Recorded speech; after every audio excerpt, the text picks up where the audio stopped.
Hello. Hello, hi. Let me move this. And let's see here. Hmm.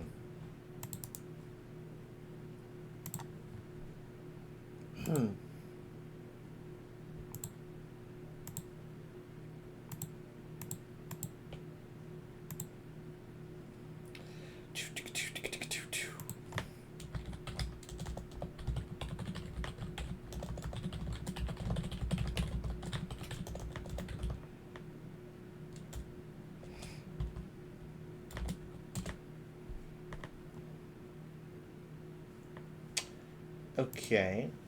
So, really quick. Let me make sure that it's playing sound outside of the window.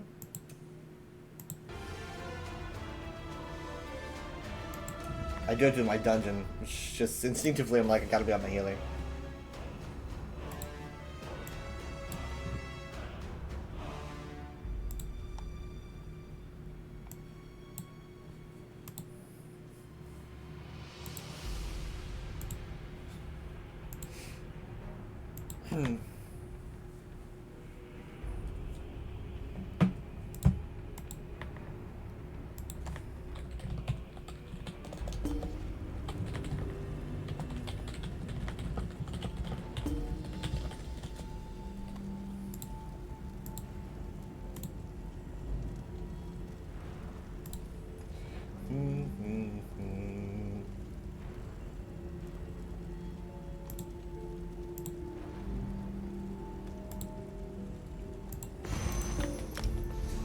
Can you get Vine Dust Assassin anywhere else?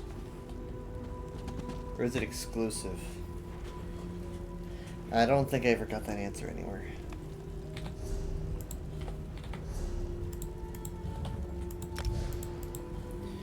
Okay.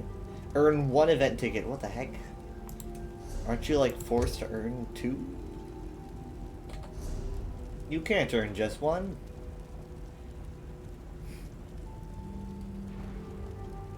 Okay. Doable.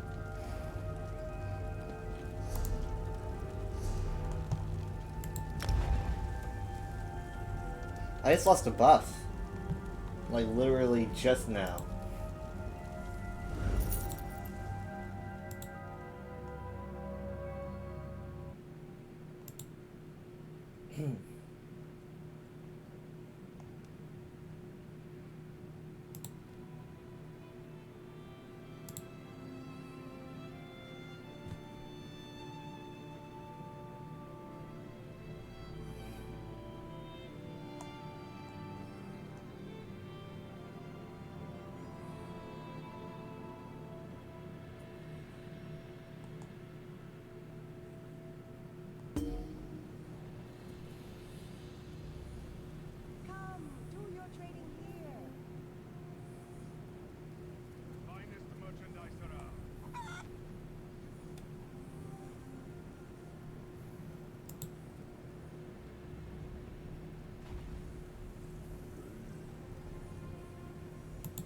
Okay.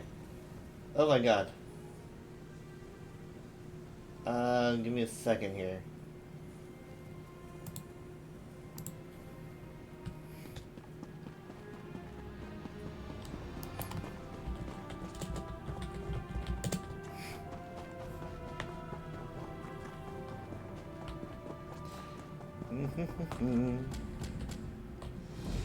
Hopefully I've got the inventory space for this.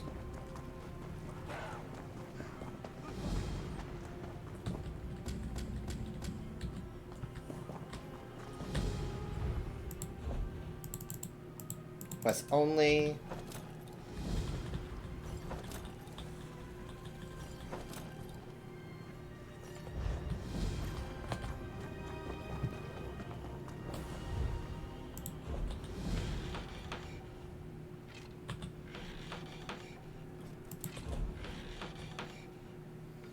Luckily, I gotta construct and deconstruct.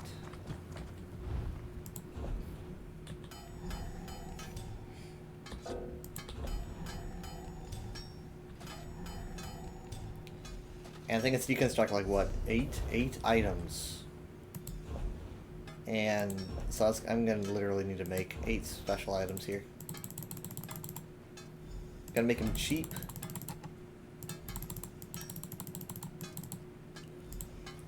One, two, three, four, five, six, seven, 8. Make 8 daggers. Go to deconstruct. 1, 2, 3, 4, 5, 6, 7, 8. Back to business. Yeah, if you're gonna make like an endeavor where you gotta construct up stuff to deconstruct, if you find yourself in that position, go out of your way to make it out of the cheaper material or the material that you just don't use the most. I mean, I haven't run out of rubidite in years, but... Denis.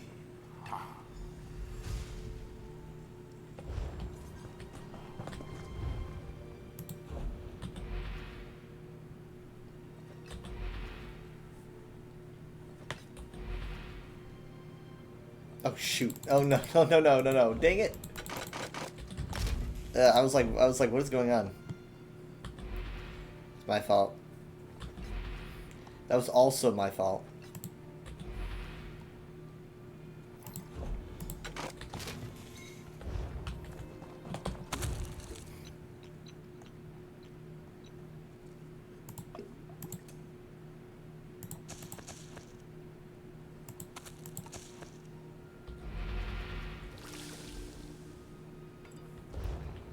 Okay. That should do it. Bing, bing. Bing, yes.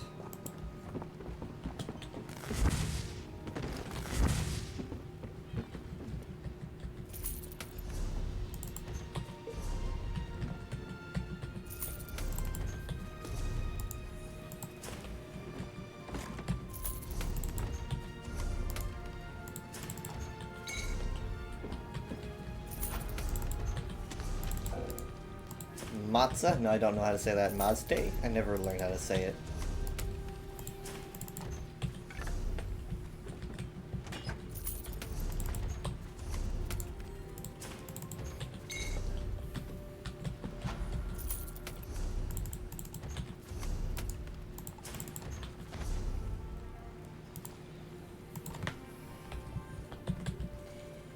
Yeah, no, it's obviously not a real drink. It's like, how do you pronounce it?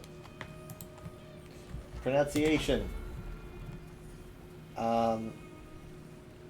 Matzes. Okay, this person on Reddit in 2018 says, I've always pronounced it as Matzi. He says that he's messing it up. I don't know who ever actually says the word though.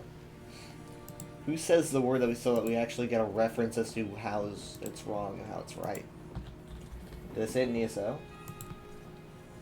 I doubt they say it in Morrowind. I don't know.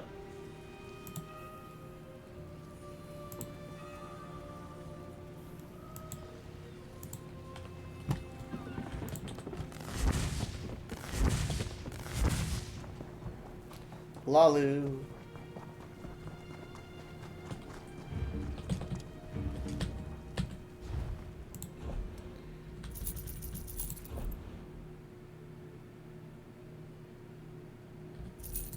We got a Nightwood shield. Wait. Huh? Okay. Why do I have some ruby ash staves? Odd. I was like, surely that was my woodworking endeavor, but nope. Or rather, woodworking writ, but nope, was not.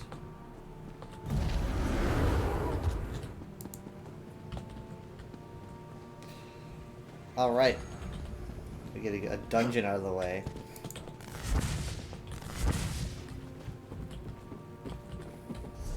It could be anything, though.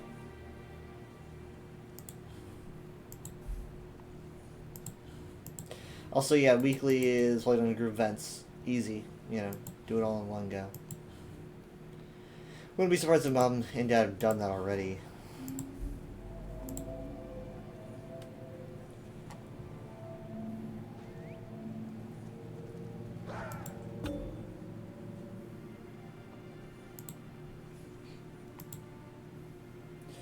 I'm going to really quick grab some food and be back.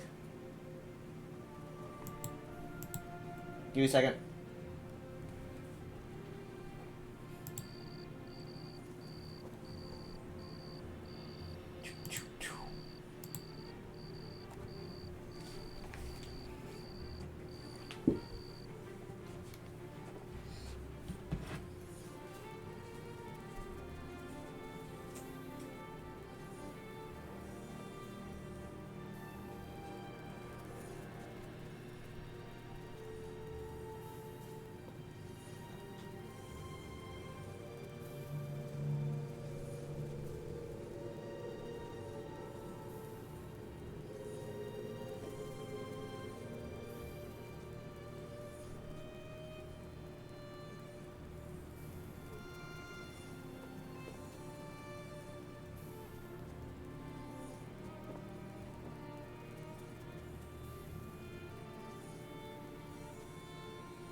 Bright moons, a bonus reward.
I didn't even mute. What the heck?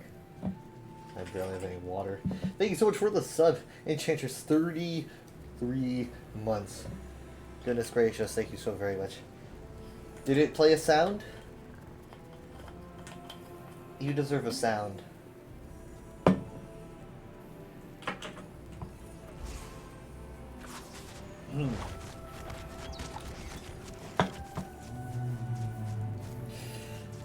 It did play a sound. Good. Now let's hope that this isn't like... I actually can't play it again. Or be, I mean, like, or let's do some like kind of third party like mod for OBS. Streamlabs OBS allowed me to, but regular OBS doesn't, to my knowledge.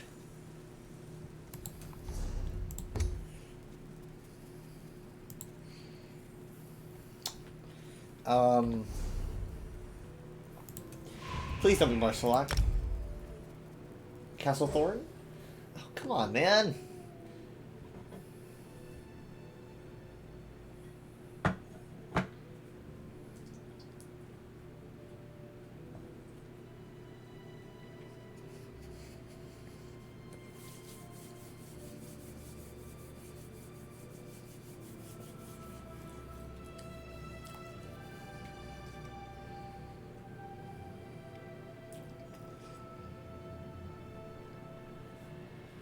My favorite. I wonder if we're gonna be doing shortcut.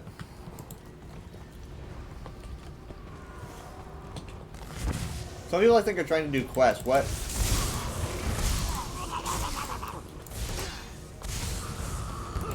Sorry, guys.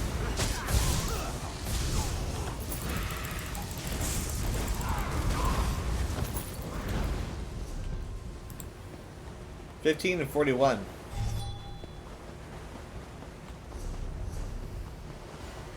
This is not the time to be trying to do dungeons for the first time, at all.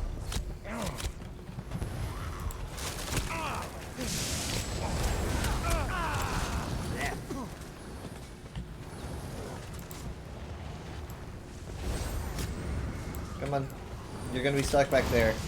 The guys set the pace. We gotta go. Come on. Over here. Come on!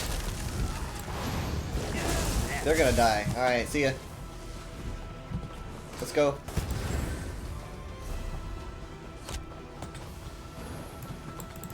I can't believe people are trying to do Fungal Grotto for the first time during an Undaunted celebration. I can't believe it. So unfortunate. I picked the most speed running of the speed run dungeons.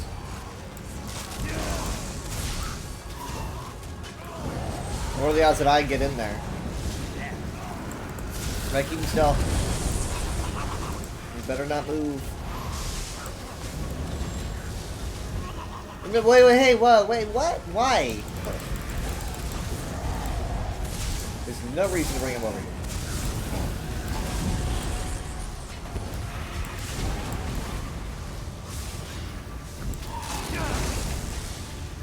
Here's the dude.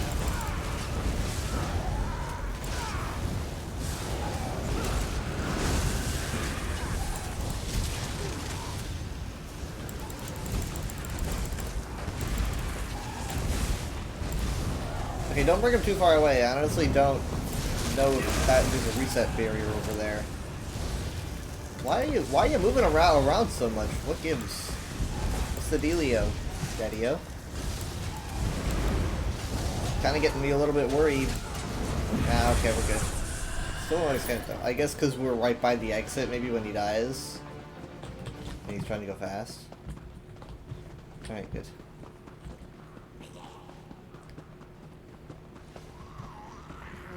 I like this guy's outfit behind me. Is that Deadkeeper? It's really good. Okay, here we go. Do not... Come on, come on. They're gonna go for the chest, bro.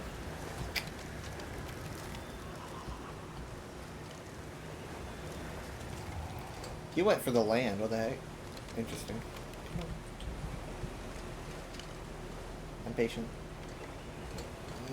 I'm patient. Alright. Thank you. Let's go.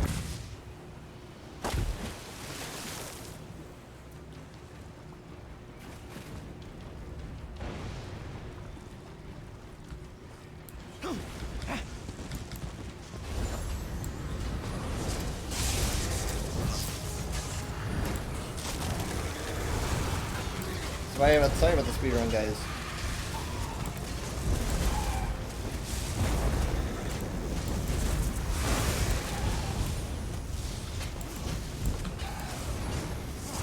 I'll make this last longer so it's cooler.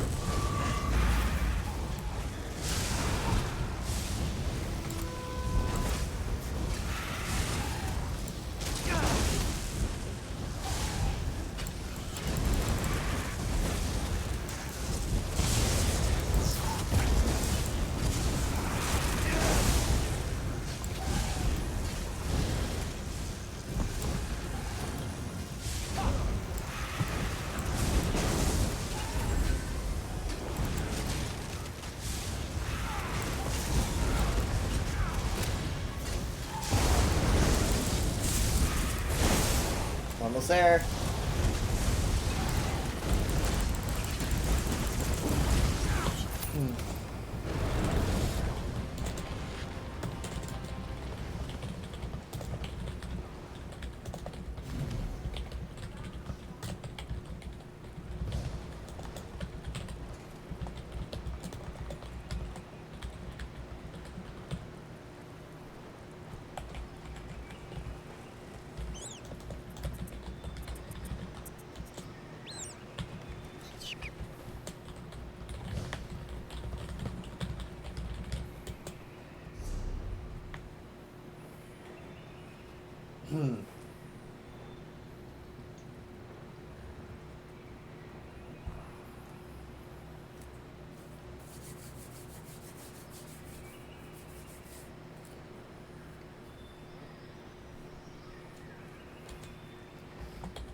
And tickets. There. Oh, did I get the tickets just by looting? I guess I did. Alright.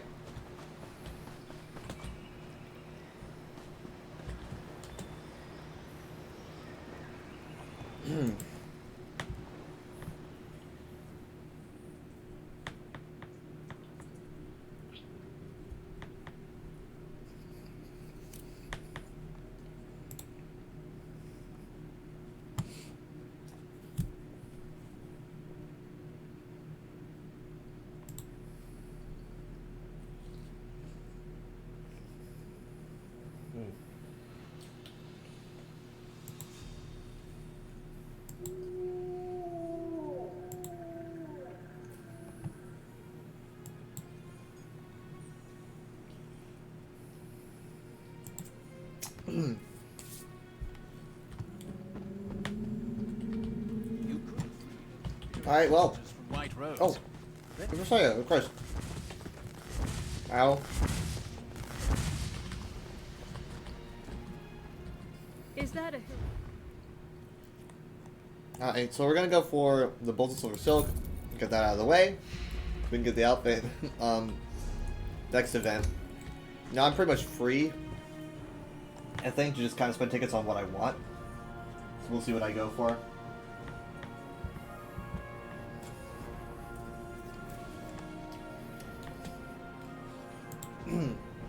Okay, so in a bit, I want to do an unboxing. All right. Now, well, I'll go into it in a bit. What the heck? It's like Oh, it's Sky. Hi, Sky. Wow, nice portal. I can't use it. I prefer the morph that I can use it with, but...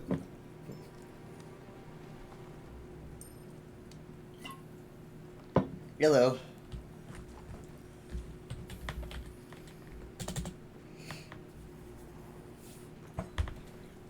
Alright, give me a second here.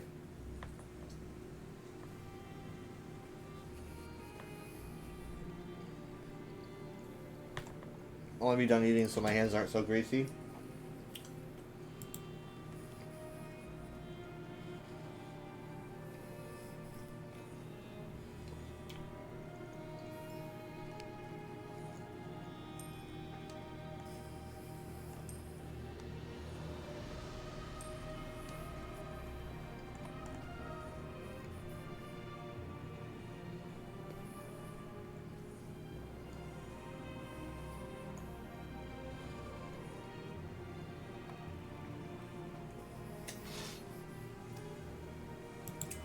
Hello, Arcanist named Scalar. Very cool. What level are you? Oh, you've already... Okay, yeah, you've hit CP. I see, I see. I like the color scheme. Very well put together. What kind of daggers are these? I like the daggers. Are these, some kind of Argonian style?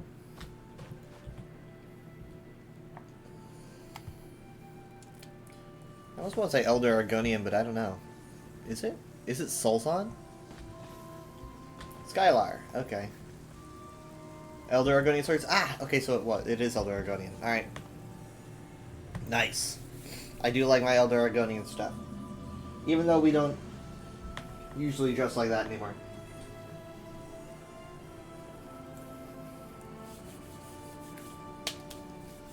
Well, Sky, you were just in time for something special.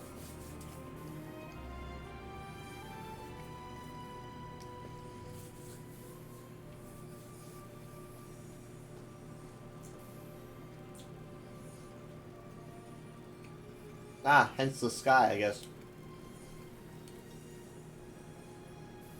You can't be a blue limo thief yet. Not yet. Okay, probably never, but they might give you a polymorph.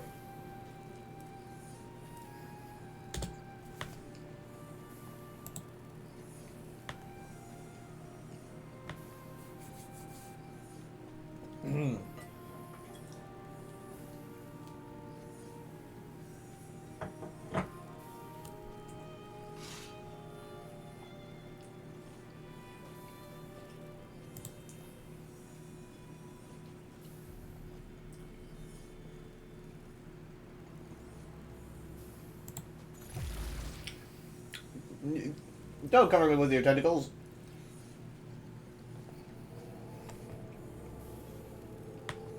But yeah, so there's a very monumental moment I've been waiting for, probably for about a week now. I think almost exactly a week.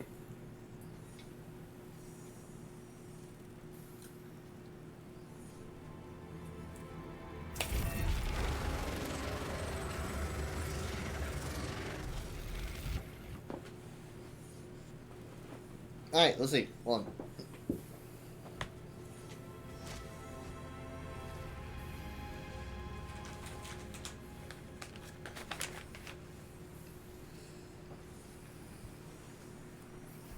I have a thing.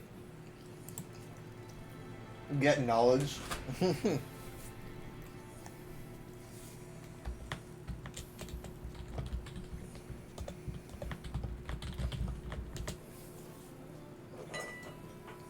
Okay, so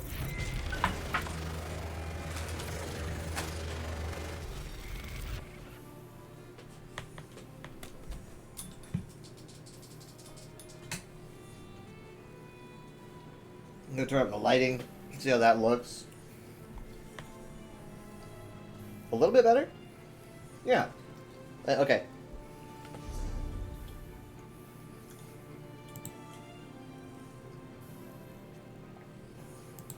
Alright. So. Now time. For lore. I guess maybe. Because this is... Well, I guess I won't spoil it yet. So here's the bag. It's significantly smaller than the bag, but this is the bag. Package time. Package time. Alright.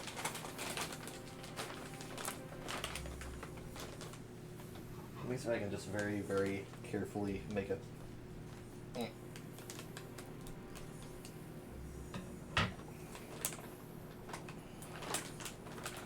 My hands are still kind of greasy.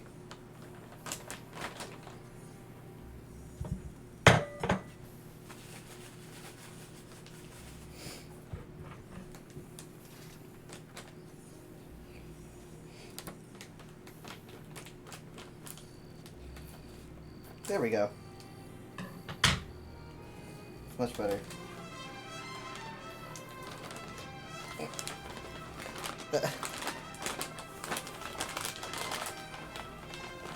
Okay. Got open. Inside is a thing. What kind of thing is it? It's all bubbled up.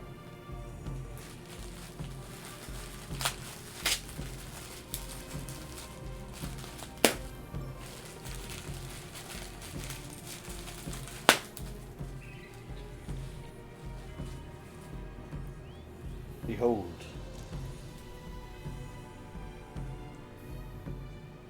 The Amulet of Kings itself. Alright? This is a limited edition Amulet of Kings necklace. There's only 2006 of these in the entire world. And I have one of them. Very limited edition. I mean, like, unopened, this thing's probably gonna rack up a price, but obviously I'm gonna open it, so I'm just gonna figure out how, because it's completely wrapped up. The Elder Scrolls Online hand sanitizer. I've been doing a lot of showing, haven't I, lately? I've been getting things from Bethesda, and I'm just like, I guess Zos. ZeniMax in general. How are you doing, Todos? I just gotta figure out a way to open this. I was not expecting it to be, like, sealed in this way. So let me think for a second. I might have to get my pocket knife. Let me see if I can find a weak spot.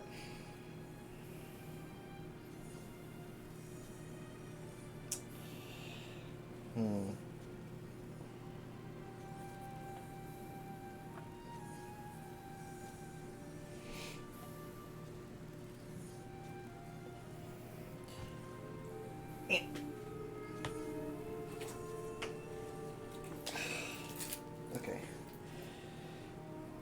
So yeah, there's only like 2,000 of these. There's 2006, but that's because that's when Oblivion released, right? So it's like a special thing. Okay, I got a break. Okay, there we go. That might be enough for me to work off of.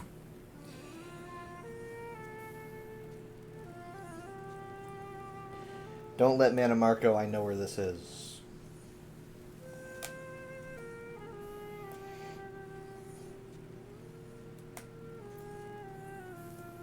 Okay, there we go. Yeah, I got a break. Yeah.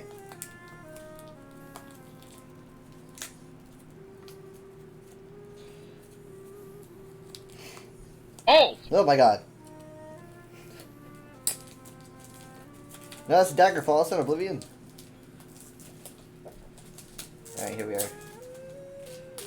Honestly, I don't know what it, like, it says something, like, look. Actually very hard to see it. In fact, if I hold it close enough for you to see in focus, you probably still can't see it. But here is a bunch of Daedric. You can't really see it. That's a bunch of Daedric. Let me get my flashlight because it's not bright enough.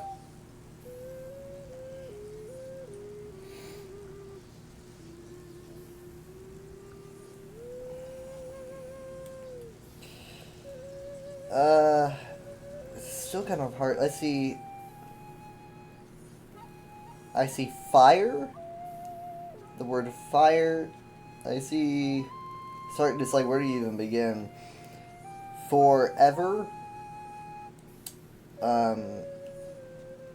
Forever reborn in blood and fire. Okay, so I think this is honestly what it says. Is this just what it says on the cover of Oblivion? Like on a Oblivion cover, and I never realized it? I'm pretty sure this is... Oh, you know what? Yeah, because in the Oblivion logo, this is like what it says written on the words. I remember translating it a few months ago.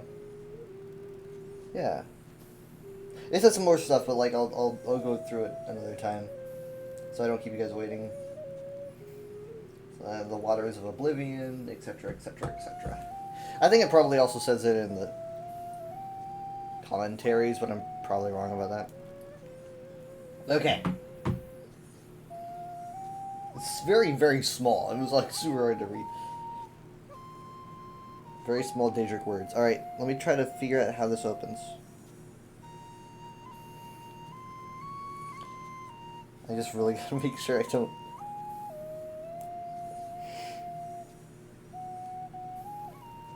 Does it like slide out? No. I'm just gonna be really careful.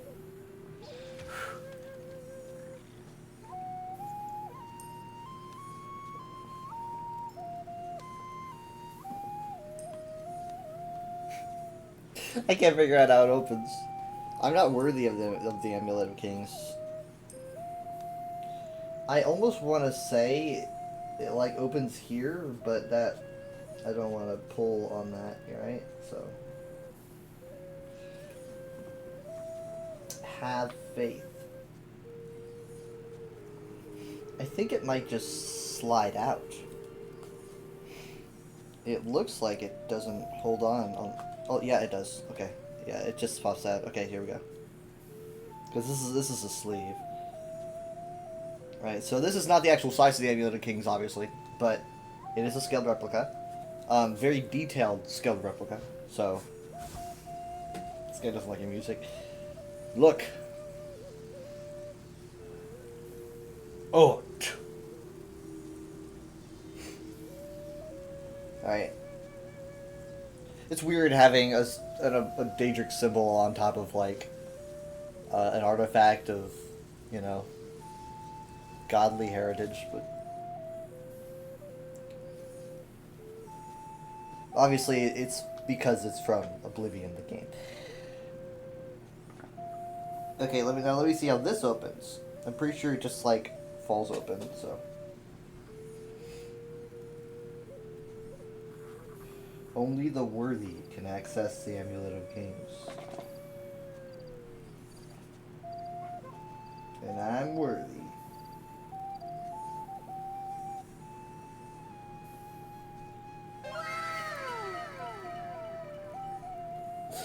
And then he comes out of nowhere. Alright, let's see. Ooh, okay. It is covered. It is protected.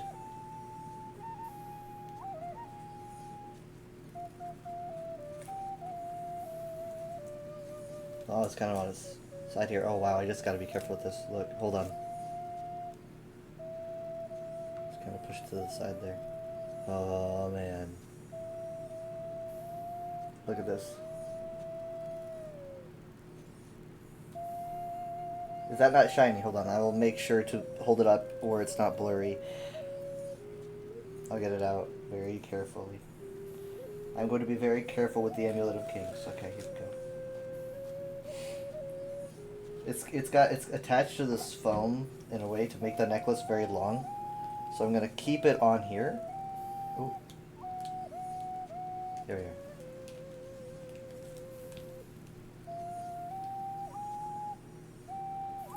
Look at this. If it's blurry, it means you're too mortal to comprehend the beauty of it. In fact, it might be a little bit too bright. Let me tone down. It is It is so shiny in real life. Oh my god, it is so shiny. It is so reflective.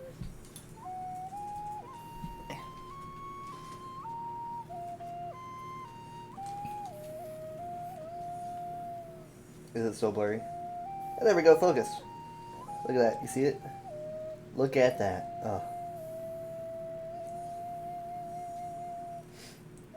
So yeah, that's why you know my lore fact of the day is about this thing right here in the middle. This big soul gem, which contains multitudes. It contains many souls of past emperors and whatnot. Let's see here. It's got a bunch of pretty gems on it. It feels like a trophy. I mean, obviously, I am going to get the rest of the. I gotta be careful with it though. I'm gonna get the rest of it out of this little plastic baggie that Akatosh no doubt provided to Alessia. This little plastic baggie. Okay. All right.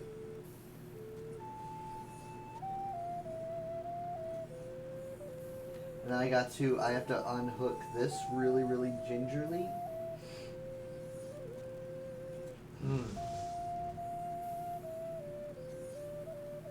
There we go. Okay, then I have to pull it through here. Very, very carefully. There's one side, and the other side might be a little bit more coaxing. Oh, there we go.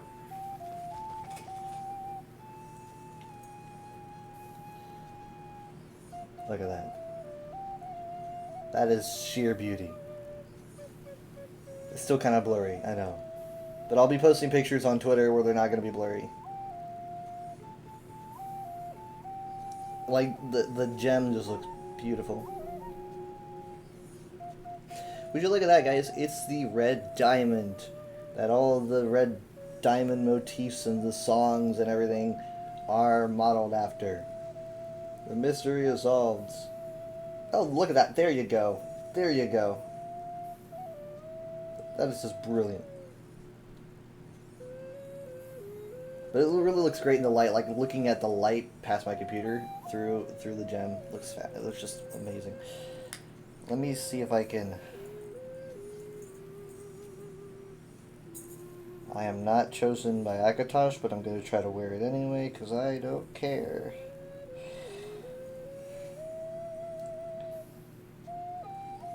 I wonder how am I gonna like present this in the back? Cause I'm gonna keep it back there when I'm not wearing it. You know, I'm not gonna wear it all the time.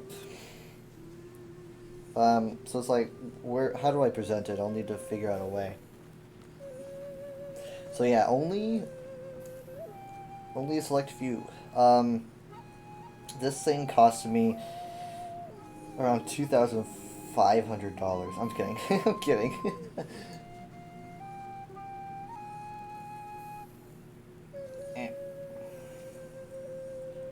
Oh, okay. Actually, I can't I can't put it over my head like this. So I need to attach it while it's on my neck. That's gonna be hard. Is that what normal people do? Does the Emperor have like someone do this for them? Like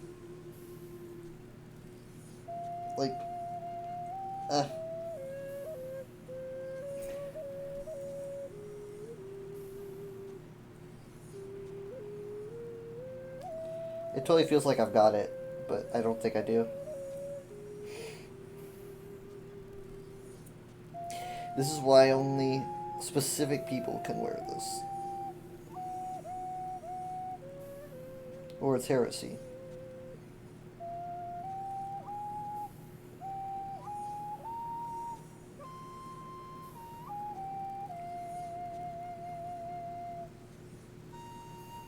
Wait, man. It's so hard. It's so hard. You guys are just waiting for it to fall. I can tell. You're just like, he's gonna drop it. He's gonna drop it. That's such a weather thing to do, is drop the Amulet of Kings. Oh, hey, wait, you know what? We're We're thinking not smart about this. Alright, this just doesn't make any sense. Thank you, Teldos. I am being a potato brain right now. Why don't I instead put it on backwards and try to see it with my eyes and then flip it around?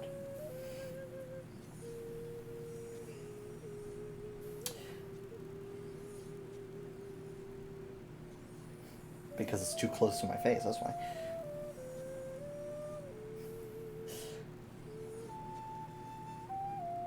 I think it's better, though. It's at least better this way. Okay, here goes.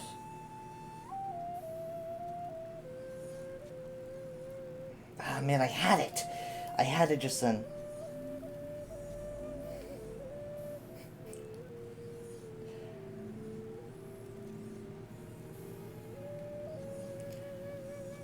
I didn't expect it to be like a big clip or anything. I kind of just expected it to be like a long chain that I would just put over my head. I just need it to be one of these very small chains. I got it.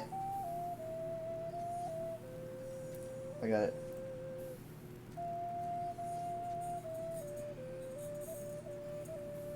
Alright.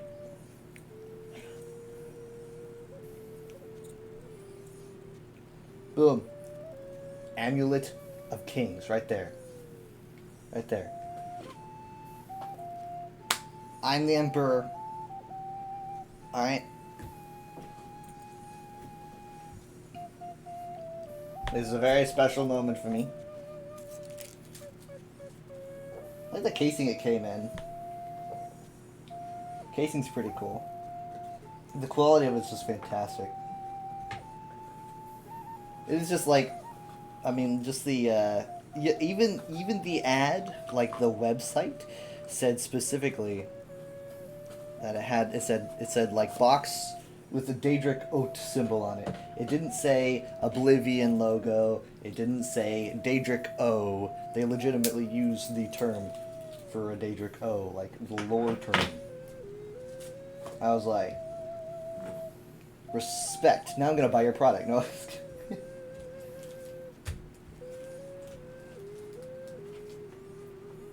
Alright.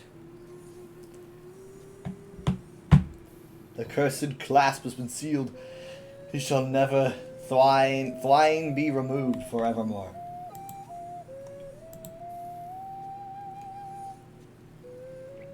Alright. There. Thank you for the background music. Skylar. It is appreciated.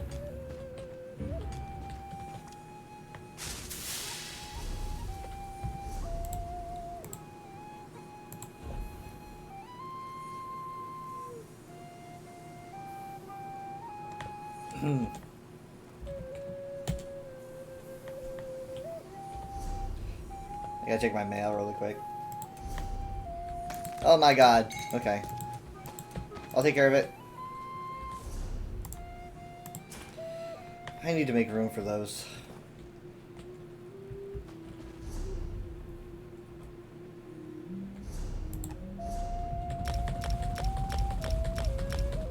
I'm so good at this.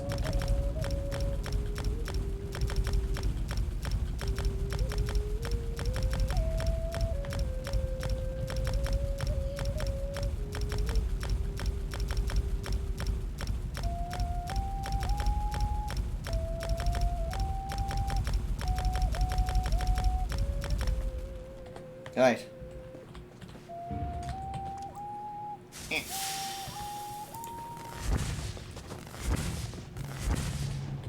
Okay, so what time is it now? Oh my god, I'm almost an hour in. Yeah, Chim El Adabal there is a translation for it. Now, Adabal just straight up means Godstone, for one. Like, Adada, for example. So, like, Ada is usually like a god thing, and Bal is stone, like Molag Bal, or Bal Sonar, or something like that. So, that means Godstone. Now, Chim El, obviously, man, you can't go 2 seconds online in an Elder Scrolls comment section without hearing the word Chim tossed around. It's very complicated, but essentially, though, the word itself means royalty. You can just you can I would say just look it up, but there's a lot of information out there that specifically just like fans made it up and stuff like that. It is a maze upon a maze. But essentially, though, the term itself means like royalty, and L is a term you see used a lot. I don't remember what it means. Chim, L, things like Alessia, for example. Alessia's name was not actually Alessia. It was taken from Al-Esh, or El-Esh, I think, which meant the highest, if I recall. So let me look this up really quick.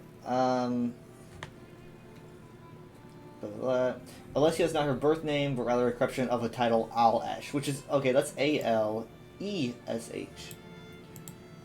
So let's instead look for examples of E-L, things like,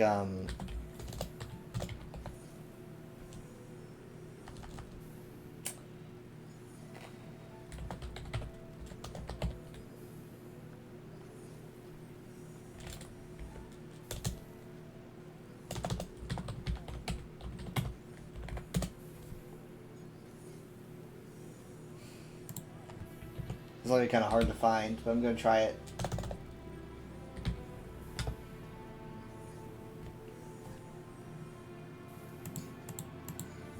No. I honestly I don't know if we have a translation. Maybe we don't. Maybe we don't have a translation for what -L means. Let's see what the USP has to say about the Amulet of Kings. Okay. It says here that Shipment Light of Ball can be translated to Royalty High Spirit Stone. Royalty High Spirit Stone. Okay. So yeah, like I said, Chim means royalty. So in this case, L does translate to high. Despite the fact that it was AL for Alessia, it's EL and it still works. Interesting. I guess I was kind of right. So royalty, high spirit stone. Spirit, and God, you know, can be kind of combined. I use the word God, they use the word spirit, but yeah.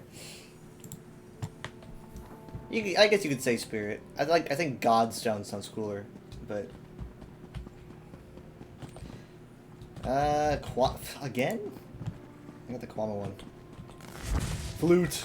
It was a pan flute. I like the pan flute. It sounded nice.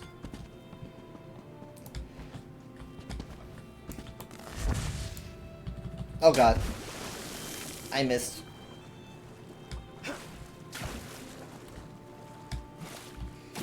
Now, the Amulet of Kings is a thing from according to legend, the beginning of time, being like the beginning of the Merthic era, to the very end of the Third Era. A very nice bookmark. You know, because it's not really, they don't use it anymore. It's gone at this point, by the end of Oblivion. But it had a good run. That's probably like, what? It's many years. It's a lot of years. I guess maybe I should just subtract some years. Like 5,500 years, somewhere around there. Very, very rough estimate. Oh, I got dubbed to Alargan. Shoot. That's my favorite, but no one else wants to help me with it, ever.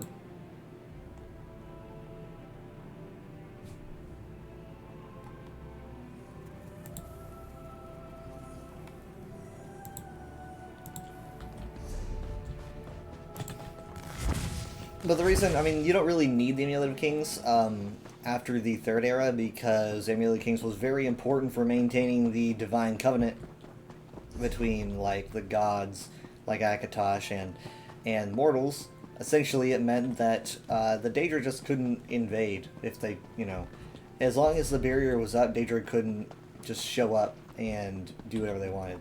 The barrier's been down a couple times. Most notably, I mean, like, you know, you got Oblivion, famously, the barriers down, and so Dagon can show up and do what he wants. But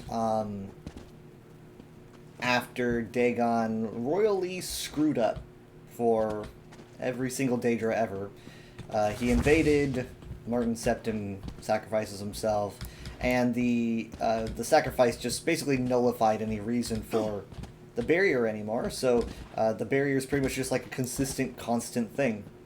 The Daedra cannot get in, and it's because Dagon just kind of tried to break through and ended up ruining it for anyone else. So there's really no need for it anymore. The Covenant's just kind of like done.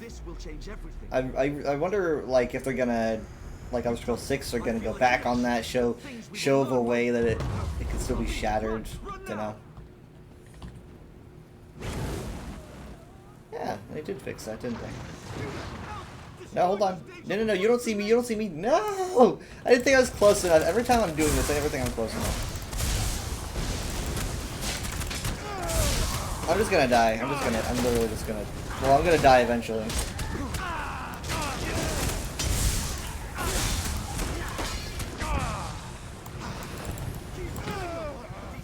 Keep killing them. I don't think I've killed a single one.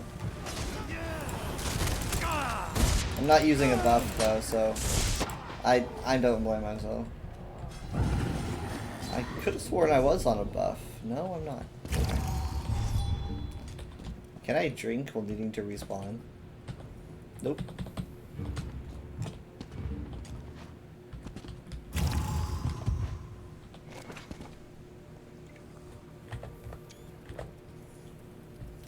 Okay, so let me see if I can get anyone to help.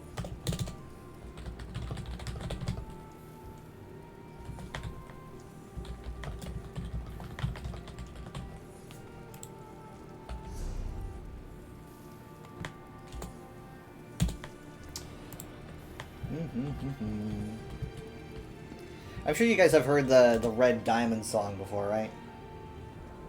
Yeah, someone sings Red Diamond, you at least get the tune stuck in your head. Maybe not the lyrics, but the tune.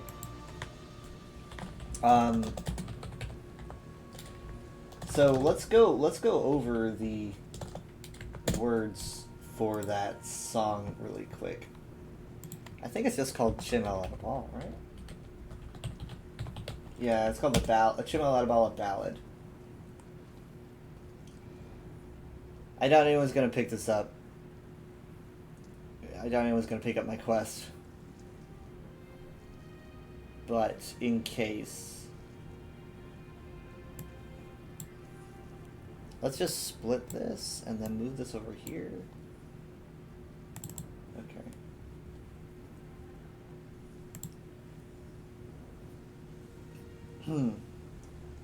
Alright, so let's do display. Look, it's a song. Song everybody knows. So this, I mean, like, it's weird, like, the song that you always hear, it's like, oh, here's the lyrics to the song that I've had stuck in my head. So, this is the convention here. This is how it starts out. This is, like, classic Imperial and a lot of other religions' understanding of the beginning of time, the ending of the Dawn Era. It says, when Akatosh slew Lorkhan, he ripped his heart right out, hurled it across Tamriel, and the heart was heard to shout, Red Diamond, Red Diamond, the heart and soul of men, Red Diamond, protect us to the end. This is the convention here. This is him tossing the heart of Lorkhan, which I've talked about a lot. It goes across the country and ends up landing where Vvardenfell is, and the Red Mountain is apparently supposed to come from that. And Red Diamond is obviously a reference to the drop of blood that comes from it. Lands in an Aelid well, and according to the song, and eventually makes its way to becoming the Amulet of Kings. And this is a reference to the barrier, right? The protection against the Daedra. Well, let me check really quick. Anyone? Nope.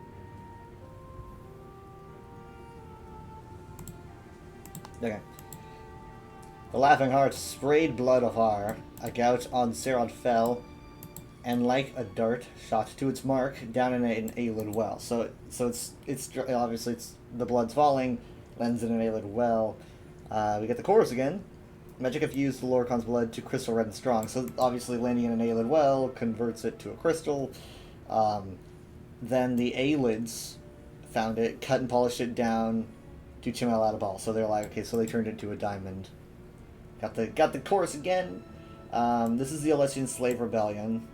When elves lost Nirn to man, Akatosh gave the stone to Saint Alesh, that's Alessia, in token of her right to sit the throne. So, you know, it's like, you know, mankind ends up winning the war, and according to this legend, of course, Akatosh is just kind of like, here, you can have this.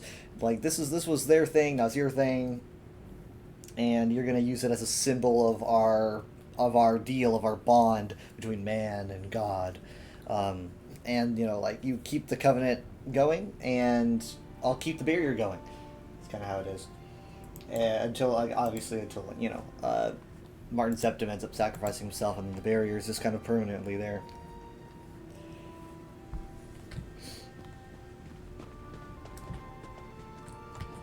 And no one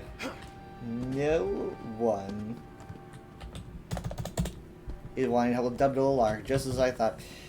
It's weird. No one wants to do Vardenfell stuff. I've been doing Vardenfell stuff since 2018. And it was what, the year after it came out. And I'm not really tired of it. I don't know why everyone else is. I knew no one would show up. It's like every party that I host.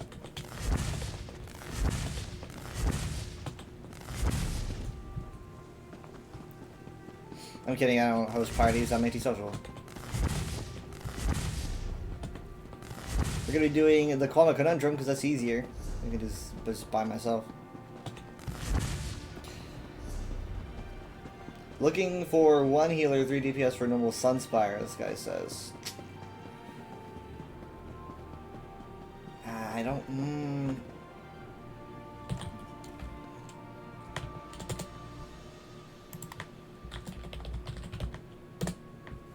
Alright, change of plans. Sunspire time. It's normal, you know, they need someone. Who am I to say no? It's been a little while since I've done Sunspire. And you know what? Sunspire lore also is integrated into the lore of the Alessian Slave Rebellion. Wouldn't you know it? Isn't that strange? Like, why would a temple in the middle of elsewhere be connected to the Slave Rebellion that's happening over here? But,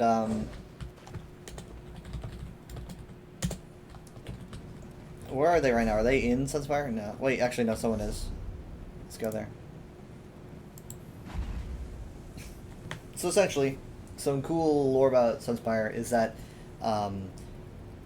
basically, Alessia needed help, obviously, beating the Aelids and breaking the shackles of mankind being enslaved. So, she was given divine help in the form of, like, Morahas and Pelinal. And Pelinal, which, you know, Whitestrake, you know, like, who Whitestrake's mayhem is named after and all that stuff. He was like a godlike figure, who was insanely powerful and also hated elves a whole lot. Like, a whole lot. He would just, he was literally, like, basically the secret weapon of the army. I mean, in Morahas as well. Because, like, when you think about it, it's a bunch of, like, humans who are slaves. They're going to need a lot of help, right? So you got these there's very powerful, like, demigods or gods that show up and help out. But the problem is that Pelinal was also prone to bits of legendary rage. He's kind of an edgelord. He would like go nuts and start rampaging, killing everyone, even like allies, I think. And at a point, this might have been when his alleged lover dies. Because like there's people who say he had a lover that died and then he went crazy. Some people say, you know, they weren't lovers, but According to the song, I think they might have been. He went crazy, and I think it said he mistook the Khajiit for elves. He went all the way down to Elsewhere, started killing everyone. Right? All these Khajiit, just out of nowhere, this knight shows up and starts killing everyone. And his rampage had to be put to a stop by God himself. Akatosh shows up, and he's like, dude, you need to stop. Like this is not what you're supposed to be doing. And so... What is better, to be born good, or to overcome your evil nature through great effort?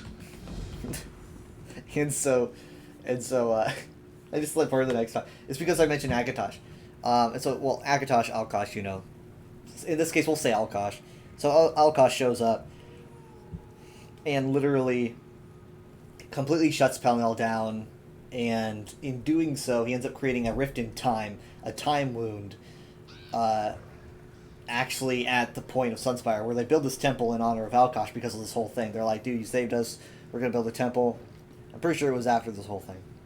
And so the time wound is at the very, very top, because that's the residue from Akatosh shutting Pelennel down and being like, dude, go home, sit in a corner, and think about what you've done, you know? Because these aren't the Aelins, you know, according to the legend, obviously. So that's what the big like wound is doing in Sunspire up there, like above the dragon, the big gold dragon. That's why you can use it to mess with time, because it's a rift in time and space. Alessio was probably face palming the whole time, like, what are you doing?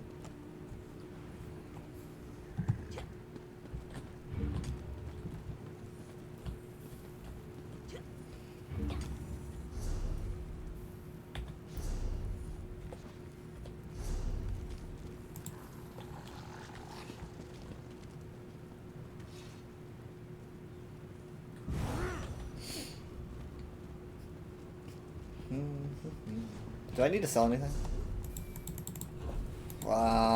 Some stuff.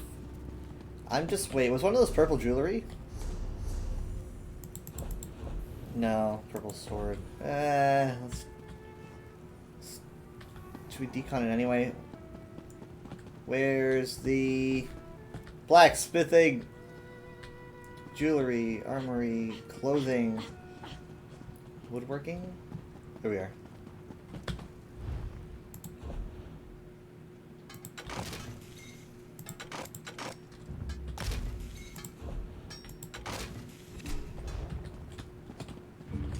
This guy says he's never done a trial.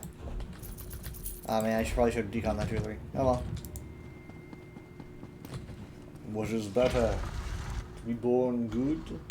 Or to... I mean, hey, guys, speaking of which, did anyone else hear that...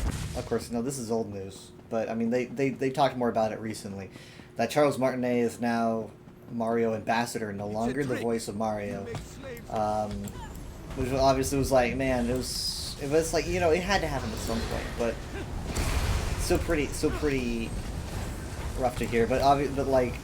At that point, it's like, is he going to pursue other voice acting roles? Like, I'm not saying Partha's going to show up in Elder Scrolls 6, but like other roles, or is he retiring? I mean, he's now working as Mario Ambassador, going around the world. Not entirely quite sure what that means.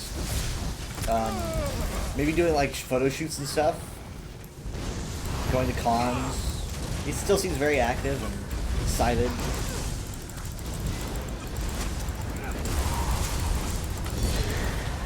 But I mean, like, I wonder, like, if he does want to do more voice work, because I mean, like, it's crazy. Like, you just hear Paarthurnax, and it's just like, dude, that's the same guy that does Mario, and it's a complete difference.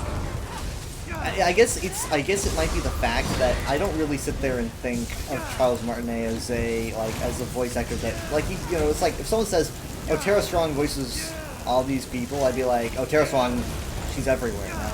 Charles Martinet, I can't really... I've seen him in a few things. Probably, I know of him from, like, probably 3 different things. Paarthurnax and Mario being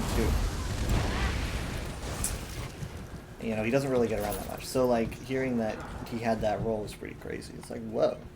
He's got range. Okay, we're doing left side first. I always do left side first anyway. Because, like, relatively recently, probably last year, I was going through a game that I used to play a lot as a kid. When I was a kid, I played a lot of like jumpstart games, you know, a lot of like the more brain stimulate the child's brain kind of games. And one of them I think was Jumpstart Second Grade. I think it was Second Grade. I could be wrong. I forget which game it was. Maybe it was like one of the Rita Rabbit games. Either way, there was a character, and like I was just bored watching the gameplay footage, and then I was like watching a full playthrough. It shows the credits, and it says character played by Charles Martinet. And I'm like, dude, it's probably one of the only other places I've seen this guy. But like at this point, he's probably like rich. He could probably retire. Hopefully Nintendo paid him well, despite the fact that they like to reuse the voice lines. But it is wild to think about, because it's like, it's wild to think about, you know, Mario as this kid, like, literally, he's been playing Mario, like, as long as I've been alive, pretty much. That's just insane.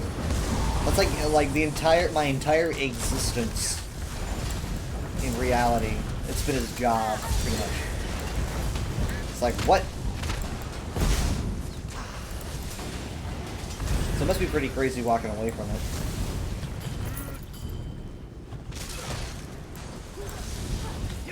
I mean, obviously, like, if you're thinking he also plays Luigi and Waluigi and Mario, I mean, like, yeah, he does do those roles. But I'm talking like diverse, like, you know, like completely different from the Nintendo franchise roles.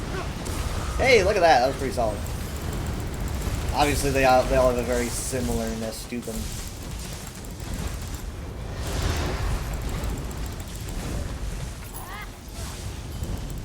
I mean, it kind of seems sad though, because it's like, when was the last time you played Waluigi? That literally is the last time you'll play Waluigi, whatever that was. You just don't see him very often. Good. You can feel your courage freeze under the pitiless.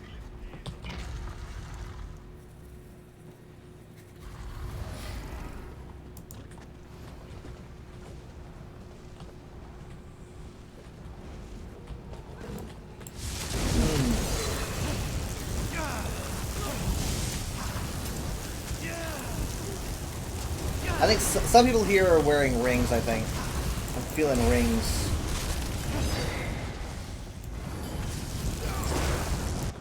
Ah, son of a... This guy says, where'd everyone go? Wait, Denora? Wait, don't I know Denora? No, I don't think I do. Do I know anyone here?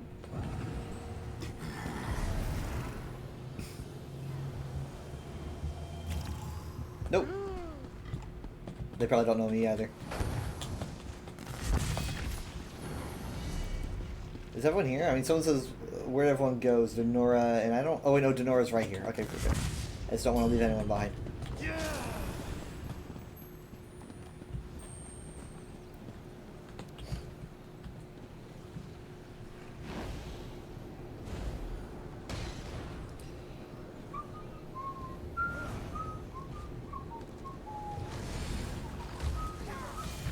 Oh, yes. Where the real boss is trying not to fall off the cliff for that chest.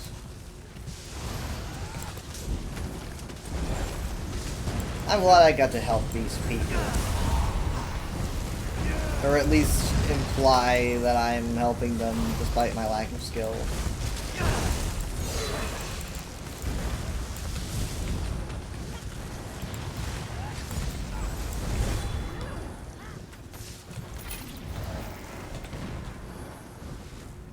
Oh, this poor guy.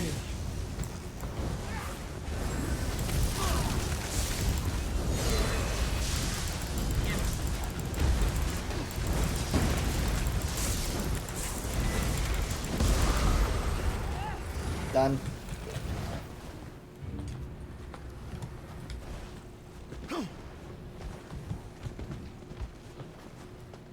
I managed to get my after work nap a little bit. I mean, like, that's usually why I'm more midnight these days and not 11:30. It's because of my nap. But I mean, like, I probably slept for like 4 hours last night. Baldur's Gate was traumatic. It was a hard night. Yeah, I mean, like, it was probably 4 hours at most. But, Bugs in my bed. How irritating. hey, Wiz, where you sleep?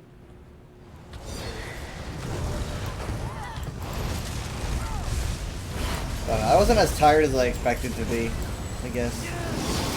But I'm starting to think about picking coffee back up. I haven't had coffee in probably 6 years. I'm thinking of maybe trying it out Your again. knees. Gold bundles. I'm gonna need it as it starts to get cooler. Today was probably the coolest day. Today was like probably the coolest day I've experienced since like probably February. Like, it was crazy. It made my workday feel so fast. I wasn't having to like park the car close by or anything. I was okay with not bothering with that. Block.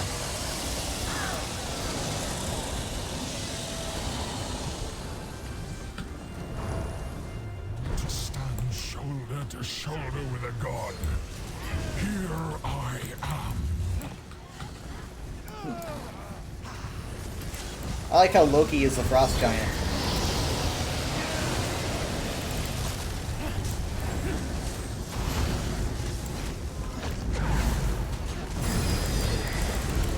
Guys, this isn't Joan. Can't you see? He's got a name. It's Locustus. You're silly. I can't believe he fooled you.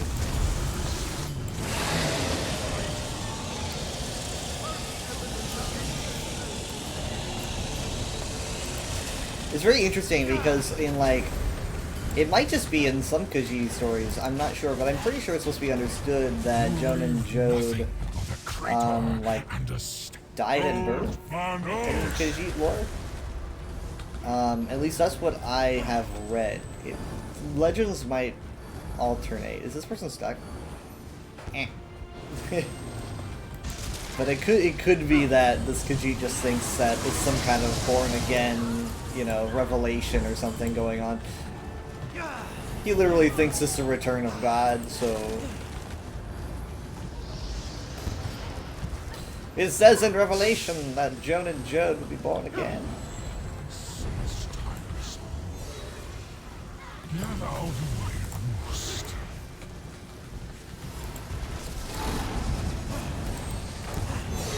Someone's got to revive. I don't want to be the one to do it.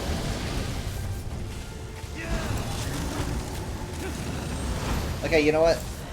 Shield! There we go! Come on, come on, come on, come on. I got you, I got you! I got you! Why is the healer reviving? Oh, one of us went offline.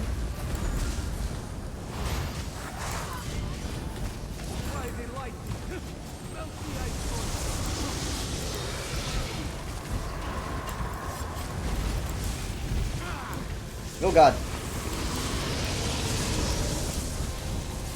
That lightning attack he does is the same as the ones in the overworld, but significantly less powerful, I think, so.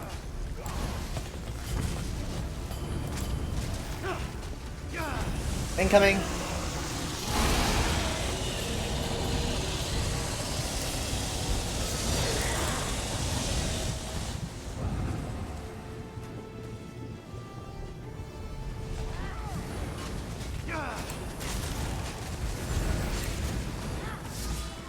Okay. I'll shout you into dust.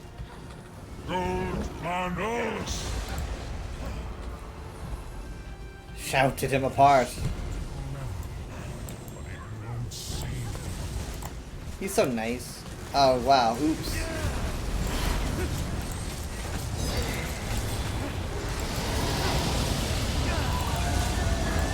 Poor guy. He saved us. Merciful Alkash, how is that possible?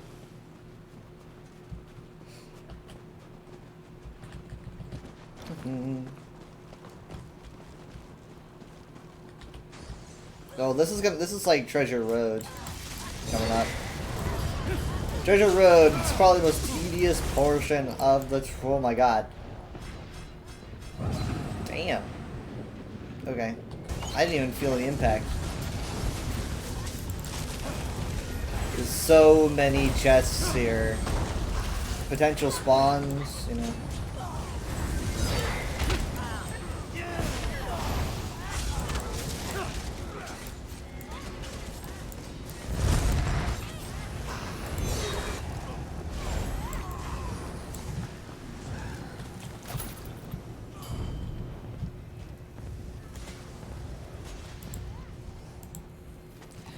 I've been getting so many bots. So many bots. Probably like 100 since last Friday.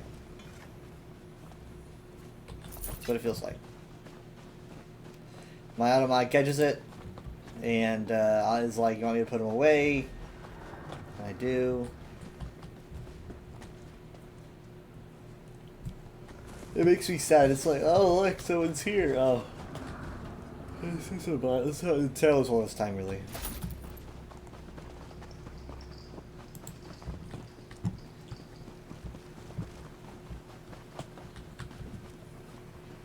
I like it when someone like says they found something like a chest, and then a bunch of people go to where they think the chest is, and then more people follow because they're like, oh, there's people there. It must be a chest. Must be a heavy sack. But there's nothing there. It's just like you've completely misunderstood where it was. They're doing jumping jacks. Let's just kill this group. Don't bother skipping. You think that it would be let's just skip this group. Don't bother killing. But okay.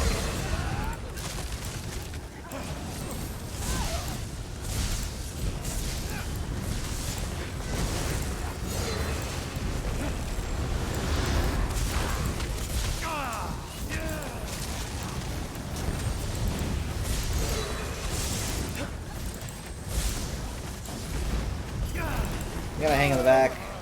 No, come on. No. Hey, I'm pretty sure they have a ring. That's why they keep dying. They got a ring on. They'll figure it out. If they don't already know.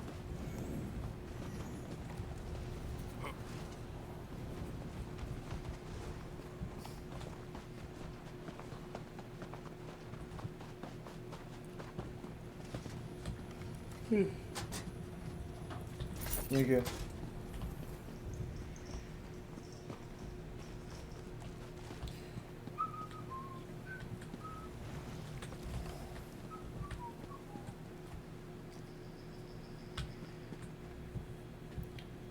Is there more people down there? I'm pretty sure there is. I don't see them though. Have I not rendered? I thought there were more enemies over here. Is that only on Vet? It's odd.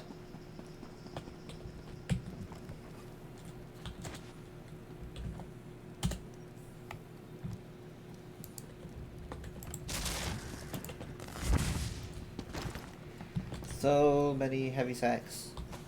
Chest. Oh, they already know where this chest is. Someone's opened it.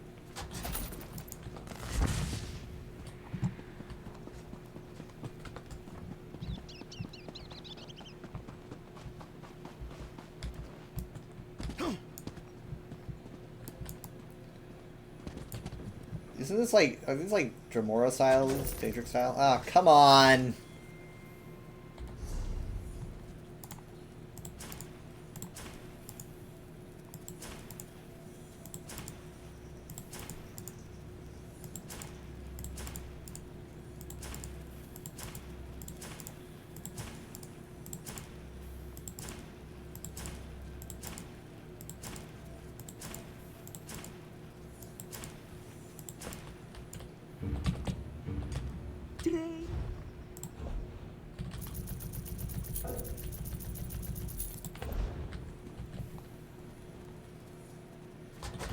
They're like, where is he? I bet.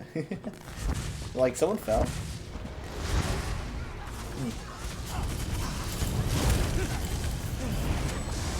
Oh, it wasn't me. I thought they were talking about me, but I think they meant someone else.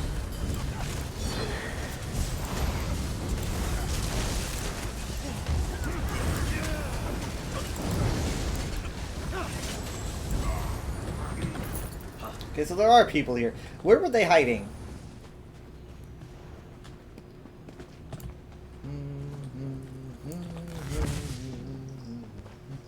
Let me go to the thing that lights up heavy sacks. That'd be nice.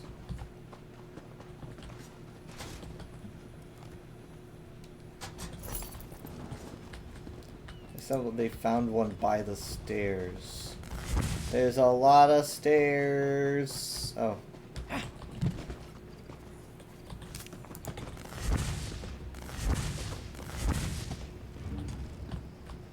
Can't tuna.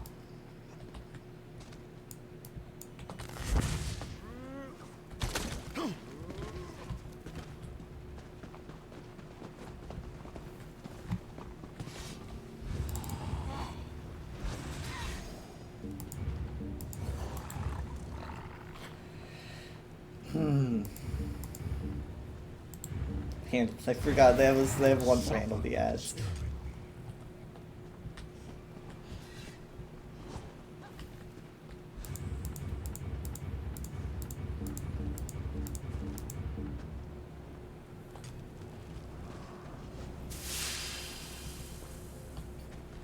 Because the name Denora is so familiar.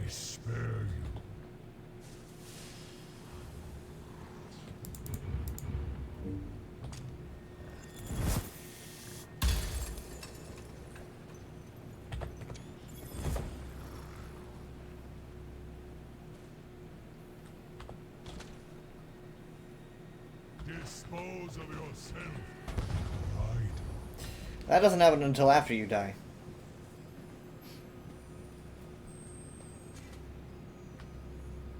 This guy's got the cool rune shield. There's a couple cool rune shields these days. Be gone, vermin.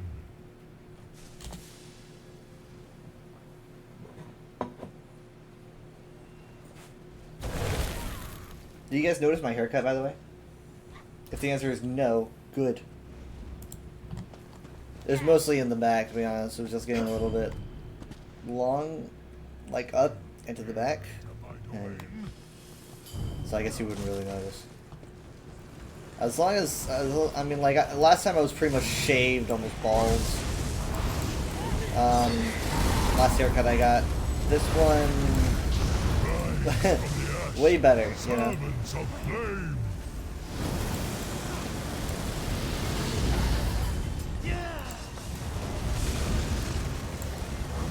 Because, like, really, for the most part, I need more of a trim than a shave. Or, like, just a trim. We lost somebody. Oh god, no. Cantuna.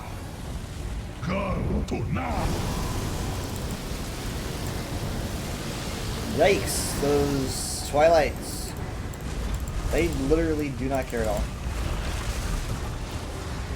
Persistent vermin. Time to stamp you out. My right eye has been so twitchy all day. Probably because I've been so tired. But like my right eye is just twitching.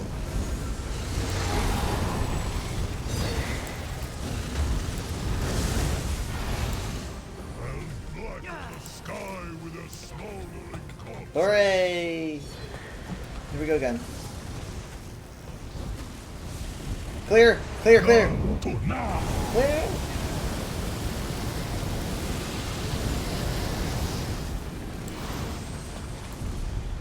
I'm waiting for him to come down before I really move in. Oh! Okay, that's unfortunate. Ah, no. That's so bad. No, this is rough.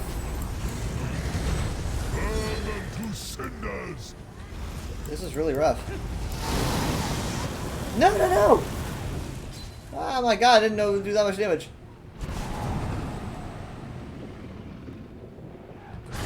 Up, shields! Like, first thing I'm gonna do is shields.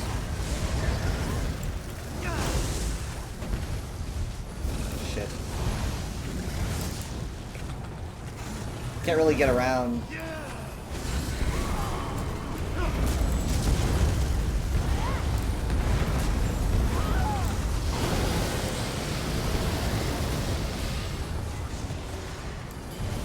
I really want him to move, because that fire, that lava is keeping us from getting too close. Only makes the flames burn hotter. Okay.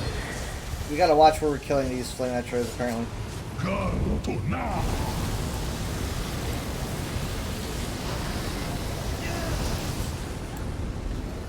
Alright, here we go. We got a clean slate. Where is he? Oh, God. I'll tear you apart.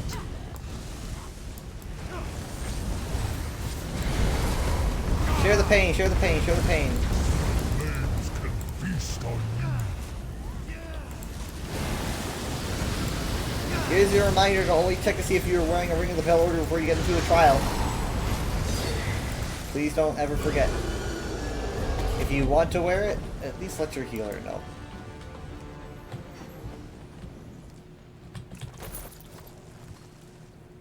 Alright. Time to dispose of ourselves.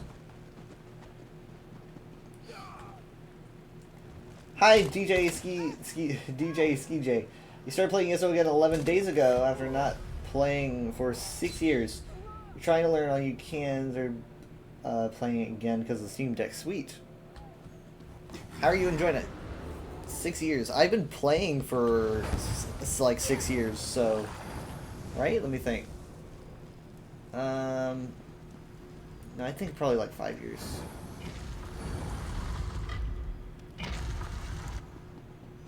I started playing as, let's see, actually, September 20... Yeah. I started playing in September 2018.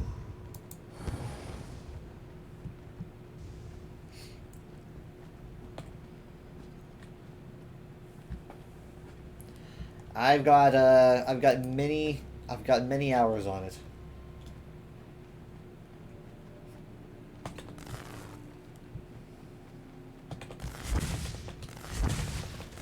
Ah man, the door animation failed to open again. You can play it on the go. Is it? I have to wonder, like, how good's the connection? Because you know it's an MMO, so it's like. Kill them all. I think that MMOs would be kind of hard to play on the Steam Deck, but I've never tried.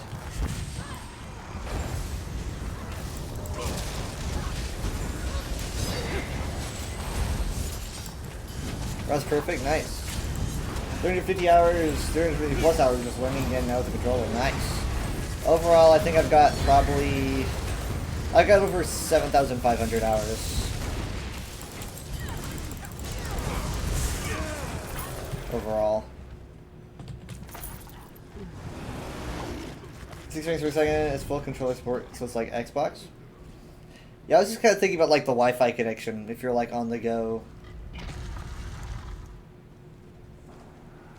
That'd be interesting. I'd love to play it on the go.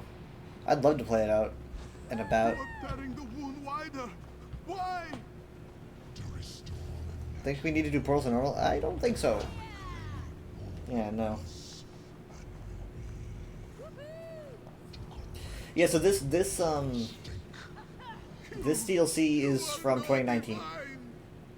This is the 2019 trial, which was all elsewhere themed. 2019 was the year of the dragon. A lot of, it was like Khajiit and dragon everywhere. Oh god, I forgot about this. Okay.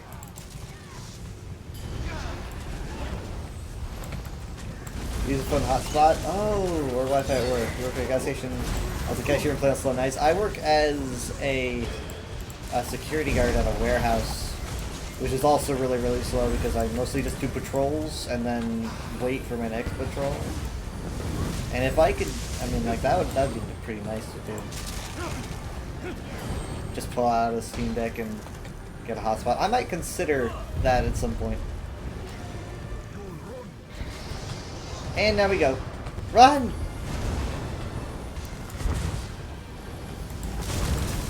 Currently in Vardenfell, trying to cover like everything before you move on. That is an amazing idea. That is where I started, and that is literally how I started playing the game. You know, I started playing with just kind of like doing my quests there, trying to do all like the side quests there. I was trying to stay like kind of locked onto the island. I didn't even visit anywhere on the mainland. I was trying to like learn the game from Vardenfell alone.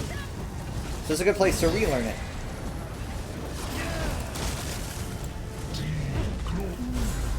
Time stop's incoming.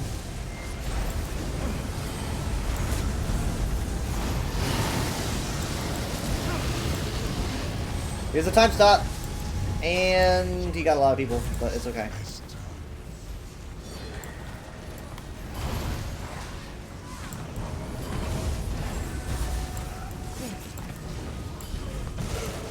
Well, if it's the best purchase ever, I might consider. I've been spending a lot of money though lately, so it'll probably be another time. But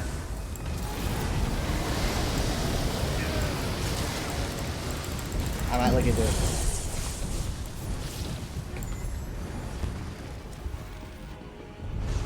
We're all good. We're all here. Nice.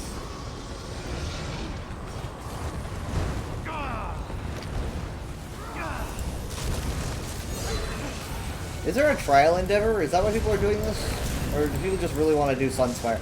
I'm not sure. I just got picked up in this group because someone in Vardenfell was advertising, and I was in Vardenfell at the time, and I was like, yeah, you know what? I haven't done Sunspire in a hot minute. And I was on my healer, so. Ow! Oh god, I didn't think I was... Okay. Now, so I'm doing the normal version of this trial, so it is not very difficult. It is pretty much just an easy rush. I mean, there's places where you could wipe if you don't know what you're doing. Veteran is a whole different story. I've never even tried, but I've heard stories and seen gameplay. Veteran trials are like the hardest stuff in the game. Like on your desktop everywhere with you, use it to watch TV, football, news, just to kill time for anything. It's like, I mean, it's kind of like an upgrade from like a phone. The phone feels like, you know, a computer in your pocket, but a deck is like an improvement on that.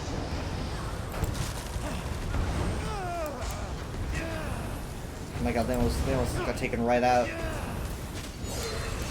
It's really not that hard to carry around either. Just put it in a nice case. Why is this guy just jumping around in the middle? You're gonna get yourself killed. Incoming!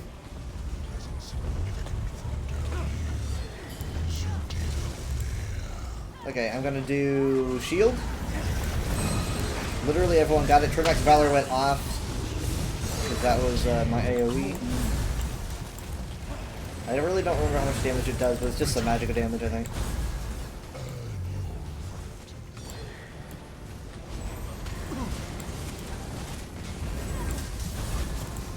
We lost somebody.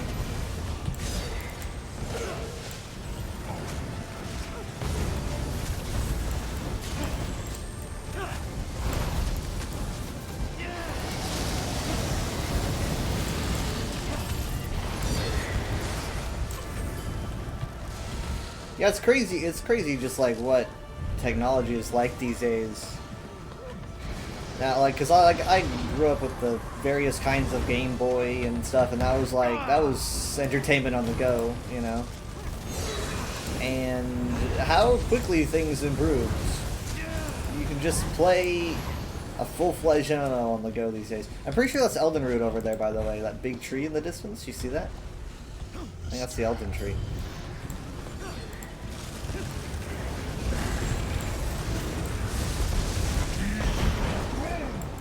Okay, here we go. Here we go. Shield.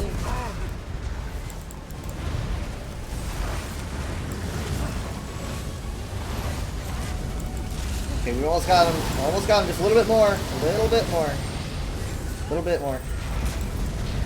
And there we go. Ah. What am a god? The thirsty desert walker. Through the turning of gaming technology. This is a badass dungeon. It is. This is a really good one. This is a. So like. Because like, let's see. Let's see. 2017 was the beginning of chapters, right? And. Yeah. Okay. So that was. Hold on. I need to offer a bunch of these things that people are. Some people, I'm guessing, are going to want some of these because they did invite me, so I'm guessing that they're wanting to do this for a reason. So yeah, every chapter gets a trial. And it's still that way to this day. I'm hoping it stays that way. False God's Ring. Here. Here, here, here. Now, people can come to me if they want.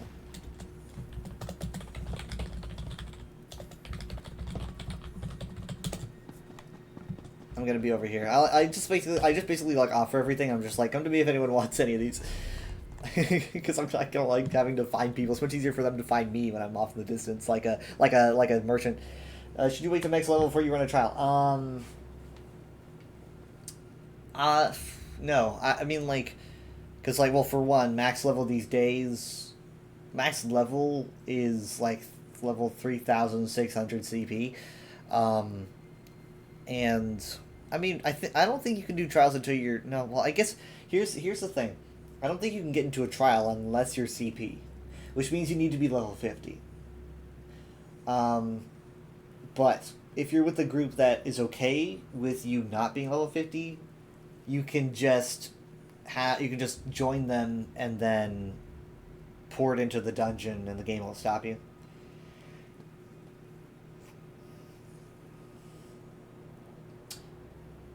Well, trials themselves, some trials are easier than others. So, like, the game doesn't technically let you like walk into one, I don't think, until you're level 50.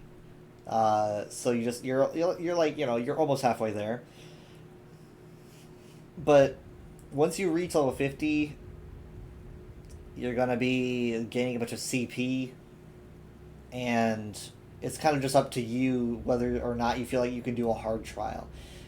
Doing a normal trial can be completely different from like veterans. So right now I'm on normal, right? This one that you were just watching right here, I at least know of one person in the group who said this was his first trial. He had never been through a trial before, and we got through it just fine. It took like what, half an hour or something. It's just kind of a standard run. So like a normal isn't too hard if you don't know what you're doing. Maybe sometimes you'll just be listening to maybe the chat to see if anyone says like stay close to the dragon or follow my lead. Normal is usually kind of easy to get through. Veteran is just depends on how good you feel like you are. I'm not very well versed with veteran trials because I've only done a few.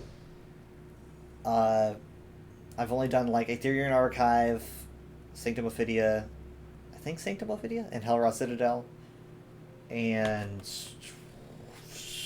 I think that's it. Cloudrest maybe? No. But yeah. They can be hard. This is end game stuff, but I'm doing the normal version of it.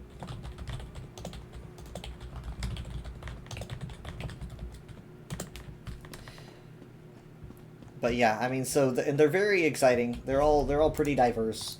So Vardenfell does have a trial. It's this one over here by Sadrith Mora called the Halls of Fabrication. It is kind of mechanic heavy. So I mean, like, if you join a group, try to figure out to see if people know what they're doing. I was stuck in this one for a while with a group that didn't know what they were doing. Yeah, this is my main. Oh wait, does this guy want any of this? No. Okay, we're good. I've had this general style for years and years and years. I sometimes change my outfit, but the colors and the hat stick around. Let's just kind of mark all this, because it's not, like, good enough to decon. So yeah, I mean, there's tons of stuff. Tons of armor sets, tons of, like, builds that you can get these days. Your decent guild that is all on doing stuff. Streaming in the morning, man cave? Oh, man cave, okay. Sweet. These are Okay.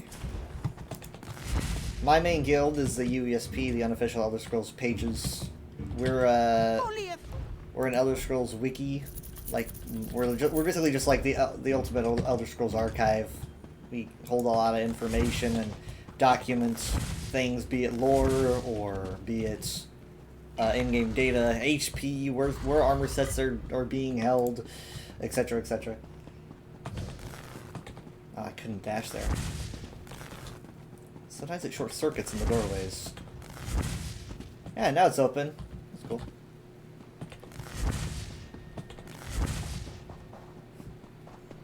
So basically, you know, like, it depends what DLCs you own for ESO, right? But if you owned a chapter DLC, you do get the trial for it.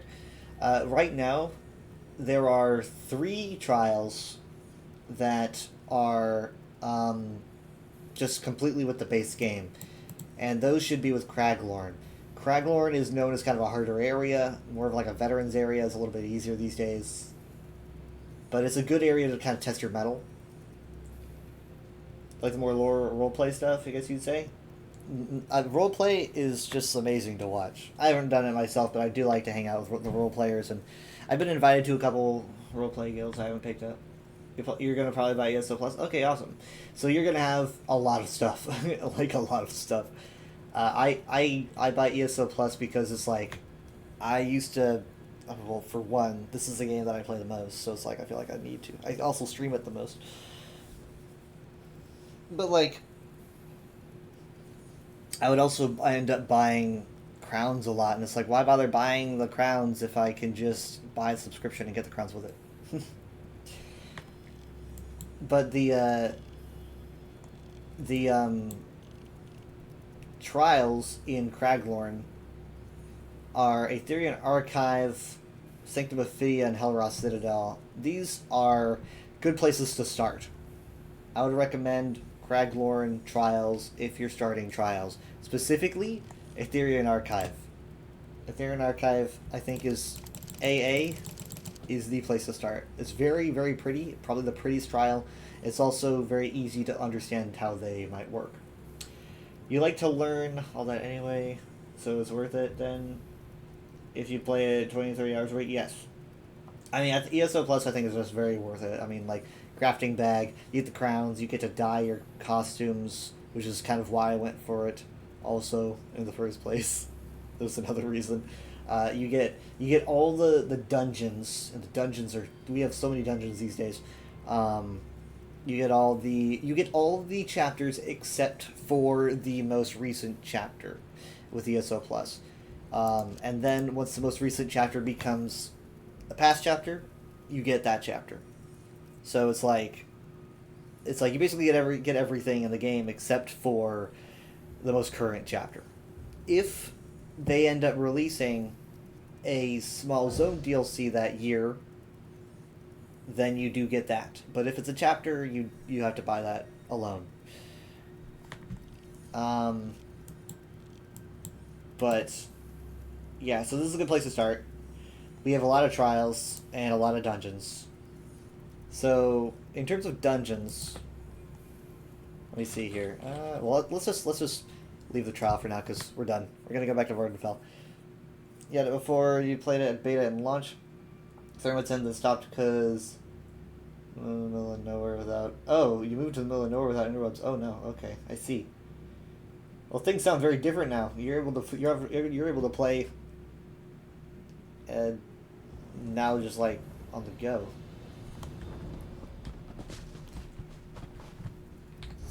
Dungeons. Okay, so dungeons, we have many.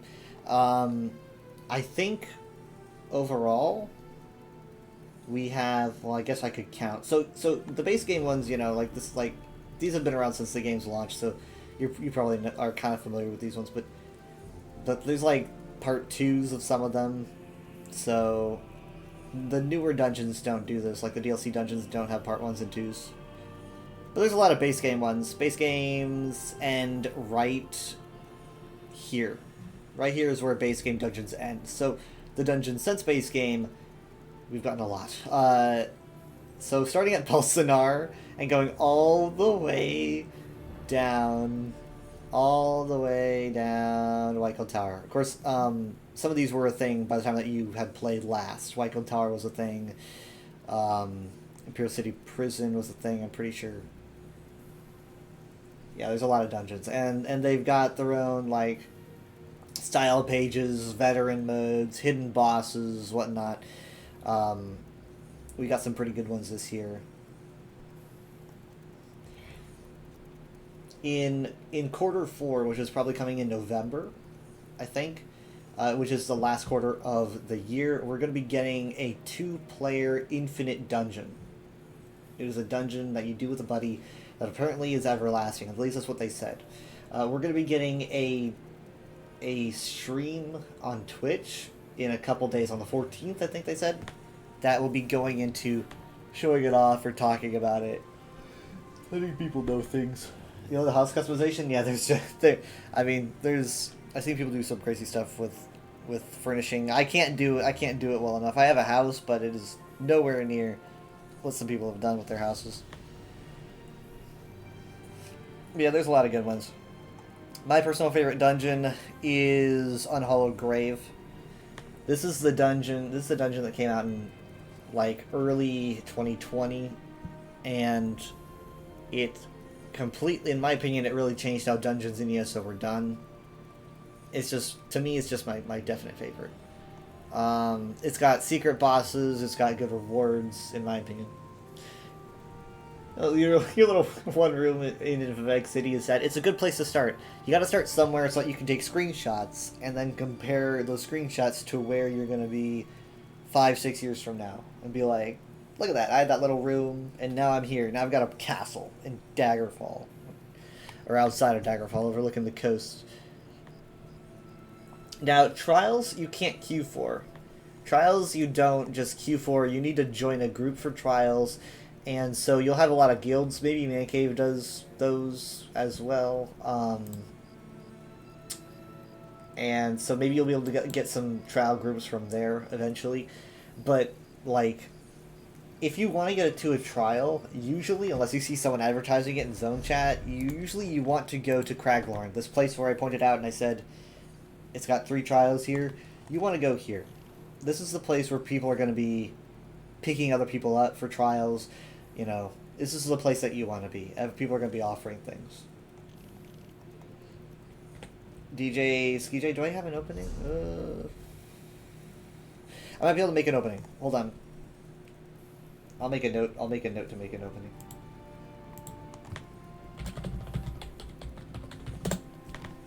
Because I'll have to figure out like who hasn't played in a while. Then I gotta drop them. So is that exactly your username? Like punctuate or like capitalization and everything? Because I'm writing it down. I'm just copying it.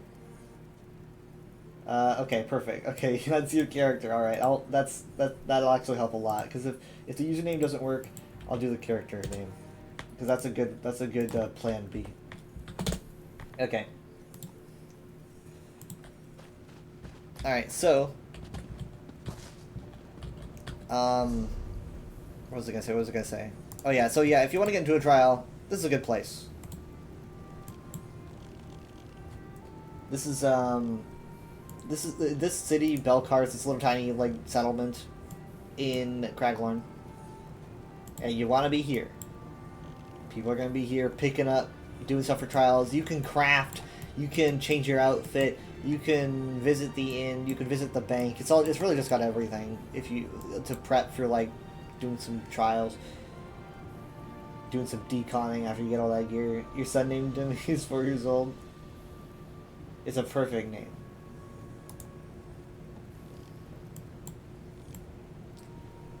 The world events here can be kind of hard, though. If you stumble upon them, you probably are not going to do those alone, yeah. The skull and cross swords, you're not going to want to be alone for these. Those can be kind of hard. It's a good way to test your metal, I guess. You remember that place where you first started? Yeah, I think it came out in 15. I think Craglorn was 15. So yeah, that probably sounds right. ESO Craglorn release date? Oh, 2014. Okay, it dropped. It dropped in 14? Did it? That's wild. Huh. I didn't think it was so early. I thought that they added it soon after. See, I didn't get into this game until 2018. So yeah. Yeah, launch was 2014. This game's going to be 10 years old next year. ESO's you came back just in time for ESO's 10-year anniversary. I mean, like, I don't know what they're going to do, but I'm planning on going to whatever celebration they have planned. You remember you were in college?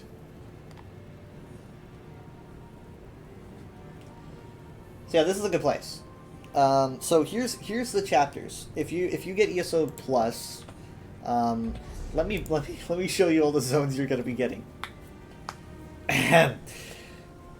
So I'm gonna include chapters. I'm gonna include zone DLCs. Chapters are big, you know. Chapters are like 6 world bosses, 6 delves, 2 public dungeons, a trial, a main story, a bunch of side quests, those kinds of things.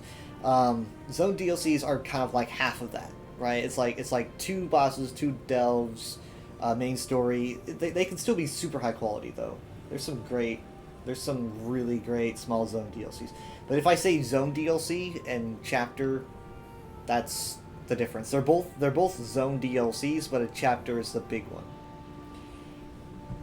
You play the beta and launch, it was super high for this game. I mean, probably like by the time that I don't think I was even into the Elder Scrolls by the time that this game launched. I played Skyrim, but like to me, Skyrim was just called. It was just like the series was called Skyrim. But yeah, so here we go. I think like some of these zone DLCs actually were released by the time you left. But Hughesbane is a zone DLC. This is Thieves Guild. This is in Hammerfell, so you got some cool Redguard stuff. And fun delves, but yeah, so like 2 bosses, 2 delves. Very scenic. This is the Gold Coast in Cyrodiil. You get Kvatch and Anvil, 2 cities you'll be familiar with if you've played Oblivion. And you get, this is where the Dark Brotherhood stuff is. So really good quest line. I've actually been doing it for the first time because I never really got around to it. But not on this character, obviously. But some good delves and good bosses, and in my opinion, one of the best styles in the game can be acquired here. And then we have Vardenfell, which is a chapter. You're experiencing it now. A lot of stuff here. So basically, the stuff that you've experienced in Vardenfell is the kind of stuff that you can expect from various other chapters. The size, the amount of bosses, the amount of delves. It's just kind of that, but for other zones. This was released in what, 2017, and then Clockwork City. Right here. You also get this, very exciting, and a very unique landscape. This is a zone DLC. You'll also get Somerset. This is a fan favorite. I think Somerset, usually, every time I do a poll for best zone, best like DLC in the game, Somerset takes the cake. So people really like it. But, you know, it's recommended to do Vardenfell first, and then Somerset, because they're kind of, like, linked. So most people say Vardenfell, Clockwork, Somerset, if you want to do that. Do Vardenfell, Clockwork, and then Somerset, and I think you'll get, like, the most bang for your buck out of the story. Where's the best bow? Well, man, I can't tell you much about that. I'm really a lore guy. I'm not really, like, a build guy. Also, it really depends on, I guess, what your build really is. Like, like what kind of armor set you want to go for or whatnot. But I'm sure Man Cave probably knows a lot about good sets. I'm the kind of guy who could probably tell you more about the story Butters, hi. I'm precious. Vardenfell has a good story. Vardenfell, I will follow. Vardenfell, Clockwork City, Somerset is all one big connected story. And in that order, you can do them out of order if you want, but it's just best in that order. Medium stamina. Yeah, there's a lot of those. There's a lot of good ones. But I can't think of anything off the top of my head. Let me hold on. Give me a second. Let me. What's the name of that site? Ah, here we are. Check this out. Here you go. Wait. Use the site. This is what I use. I've been using it recently. You can type in kind of what you're into, what kind of site you're looking for. Maybe even type in, like I've typed in Magic Recovery, and it comes up with things with Magic Recovery. That should help. So, it's got a pretty good search engine. Alright, so, after Somerset, I'm just doing this in release order. So, Somerset, this was the year that I actually got into the game. But I didn't get to Somerset until the year after, because I was busy doing Vardenfell and stuff. Yeah, there's a lot of good info in there, and that should help out a lot. It's very polished. Some cool people keep that going. After Somerset, which is a chapter, is a Zone DLC, which was Murkmire. Murkmire, great story, really fun rewards, and some cool concepts that I wish they actually did more often. And also, it's Argonian based. It's just so much Argonian stuff. This is like our only solidly Argonian DLC so far.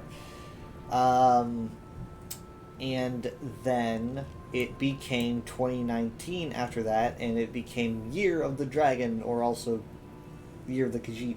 And we got Elsewhere. It's literally just Elsewhere. Like if you're into Khajiit, this is the place to go. Like, there's a great story, in my opinion. I really like the ending myself.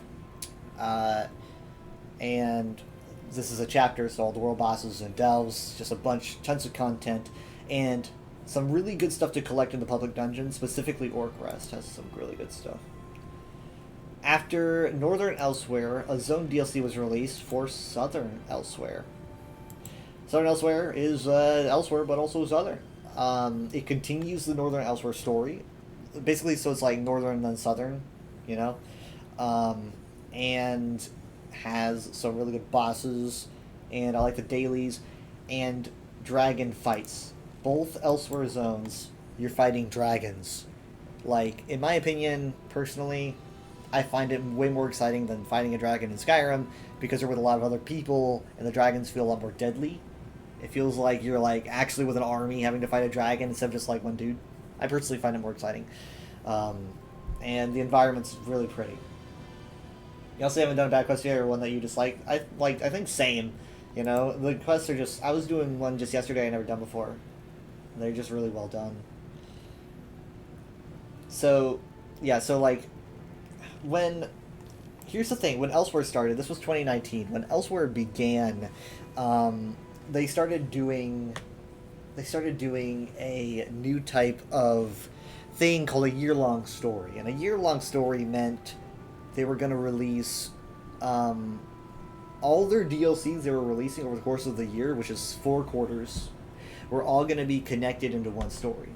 So the dungeons would be connected to the chapter, which would be connected to more dungeons, which would be connected to the Zone DLC. And then they all come together to kind of tell one narrative. So like Northern Elsewhere should be done like first, and then Southern after. I guess you could do it inverse if you want, but they're connected. If you do those 2 zones together, then you end up unlocking like a final story, which unlocks like the grand finale, which is pretty cool. I personally was a fan of this. They did it for a few years, the year-long story things, but they're breaking away from it this year, and I think we're going to be breaking away from it as time moves on, because some people complained. But we're still getting like connected stories. I think like we're doing multi-years now, so. You have the Neverheart Pact? Okay. I'm a Neverheart Pact guy myself, because I'm an Argonian. I mean, I'm not really like into the PvP a whole lot, but still. But yeah, I mean, like these days it doesn't really matter what alliance you are or whatnot. You can do all the quests. You can go to all the zones. Thank God. I mean, like, see, we were at 2019. Okay, so after 2019 was 2020. This was the first year that I actually got to do a DLC upon like release. Yeah, there's a lot of PvE. PvE I think gets more attention than PvP, which is good because I'm a PvP fan. But I much prefer my PvP to be in other games. ESO PvP is fun, but like I'm more like if I want to do PvP, I'm like an Overwatch guy. I play a lot of Overwatch, tons of Overwatch. But like that's kind of where I do my PvP, and my Elder Scrolls is like I'm exploring with people. I'm not killing those people. You know, that's how I feel. Maybe some PvP and Sea of Thieves if it comes down to it. But let's see. I was at 2019. So during 2020 was the year of Skyrim. If you like Skyrim, we got to go back to Skyrim. This was Western Skyrim. Western Skyrim is the area that has Solitude, which is my favorite city in Skyrim. So I was really psyched that I decided to add it, and it looks amazing. It is like just like 1-to-1 Solitude, to the point where I was playing so much ESO that when I started playing Skyrim again, I thought that I was going to go up to a way shrine while playing Skyrim, and I'm like, wait a minute, I'm playing Skyrim, not ESO. I got mixed up. So that's how 1-to-1 it is. And like the area is just fantastic, some good stuff. This is a chapter, and it looks kind of small, I'll admit. There's some diverse areas. It does look a little bit smaller. You know, like you only have a few world bosses. You have 4 world bosses. You have like 4 delves. So the number's cut down a little bit. But there's a surprise. That's right. This is not all the chapter is. There's more. Blackreach. This chapter comes with Blackreach, the like gigantic cave system under Skyrim, and this is a portion of Blackreach that you don't get to explore in the Elder Scrolls V. So it's completely new. Completely new. All the like a bunch of quests, 2 world bosses, 2 delves, a public dungeon that's one of my favorites, and the visuals are just amazing. I've spent so much time in this zone. After Western Skyrim released in quarter 4, we got the Reach, another portion of Skyrim that has Markarth, which is an amazing city. They did a really good job. Again, like the details fantastic. It's, you know, just like in Skyrim. And they've got Skyhaven Temple, even though you can't go there because that would mess with stuff. But you do get to see it. You get to just explore and do some world bosses and stuff. So yeah, all the gear, yeah, all the dwarven stuff. And there's a lot of dwarven stuff here in the Reach as well, and the Reach gets its own Blackreach as well. So the Reach is pretty much like a little version of Western Skyrim, where it is above ground and underground. So you do get this portion of Blackreach as well with a small DLC, and it might be my favorite piece of Blackreach in the Elder Scrolls in general, just because of what it has in it. It's very pretty, and it's got some very cool dwarven stuff, if you like dwarven stuff. So that was 2020, which was a pretty good year for ESO, in my opinion, content-wise. And then 2021 brought us to Cyrodiil, where we did Blackwood. Now, Blackwood is a portion that is half Cyrodiil, half Blackmarsh. So it's like the border's like right down here, so it like cuts right through. And so you get to like explore. Well, you get to explore 2 different portions of 2 different provinces. So you get Leowind here on like the river Nibin, which is fantastically done. You get Gideon, which is a city I've always wanted to go to, and it's in my opinion, Blackwood has the best delves and the best public dungeons in the game, and they haven't been topped. They got close this year, but I still think that Blackwood is the best in terms of overland content. So this was a pretty good chapter. After Blackwood's release in Q4 of that year, they released the Zone DLC for the Deadlands. The Deadlands is a realm of Oblivion ruled by Marin's Dagon. If you've played Oblivion, you're probably familiar with it because it's got all the lava everywhere. So you get to explore here, and you get your 2 world bosses, your 2 delves, a really good zone story and really good side quests in my opinion, and good visuals that are split between like an apocalyptic lightning storm wasteland and a like Mustafar fiery hellscape, and along with the Deadlands comes with a little section called Fargrave, which is another realm of Oblivion that ESO completely pulled out of their pocket, out of nowhere, and made like this diverse, completely wildly interesting, unique realm of Oblivion that works as your like city base. It's definitely unlike anything I've ever seen in this game, and it completely took me off guard, and it still does. It's a great place. $80 is totally worth it for you. Yeah, there's so much content. Yeah, and I haven't even gotten to last year yet. we're still going, and we're going to 2022 now. So I guess this is going to be the end of the content that you get, because you won't get this year's content with ESO Plus unless you buy it. But unless the dungeon ends up being part of ESO Plus, which it might be, the infinite dungeon. So 2022 got an advertisement going. I don't work for the company. I just like this game. 2022 was interesting because what they wanted to do for 2022 was they wanted to add a DLC for the Bretons. Right, the Bretons don't have a lot of attention, and so they were like, okay, oh, you got an advertisement. Oh, oops, do I have an advertisement? I don't have that ads going on. It must have been like a weird refresh. I shouldn't have ads going unless Twitch is betraying me and putting ads during my stream, which they shouldn't do, because they said they wouldn't do that. I try to keep my ads to a minimum. So here's what they did for 2022. They wanted to make a DLC for Bretons, but they couldn't because High Rock was completely filled up, right? Like, also Hrothgar is a thing, which has like probably the best zone story in the game, maybe.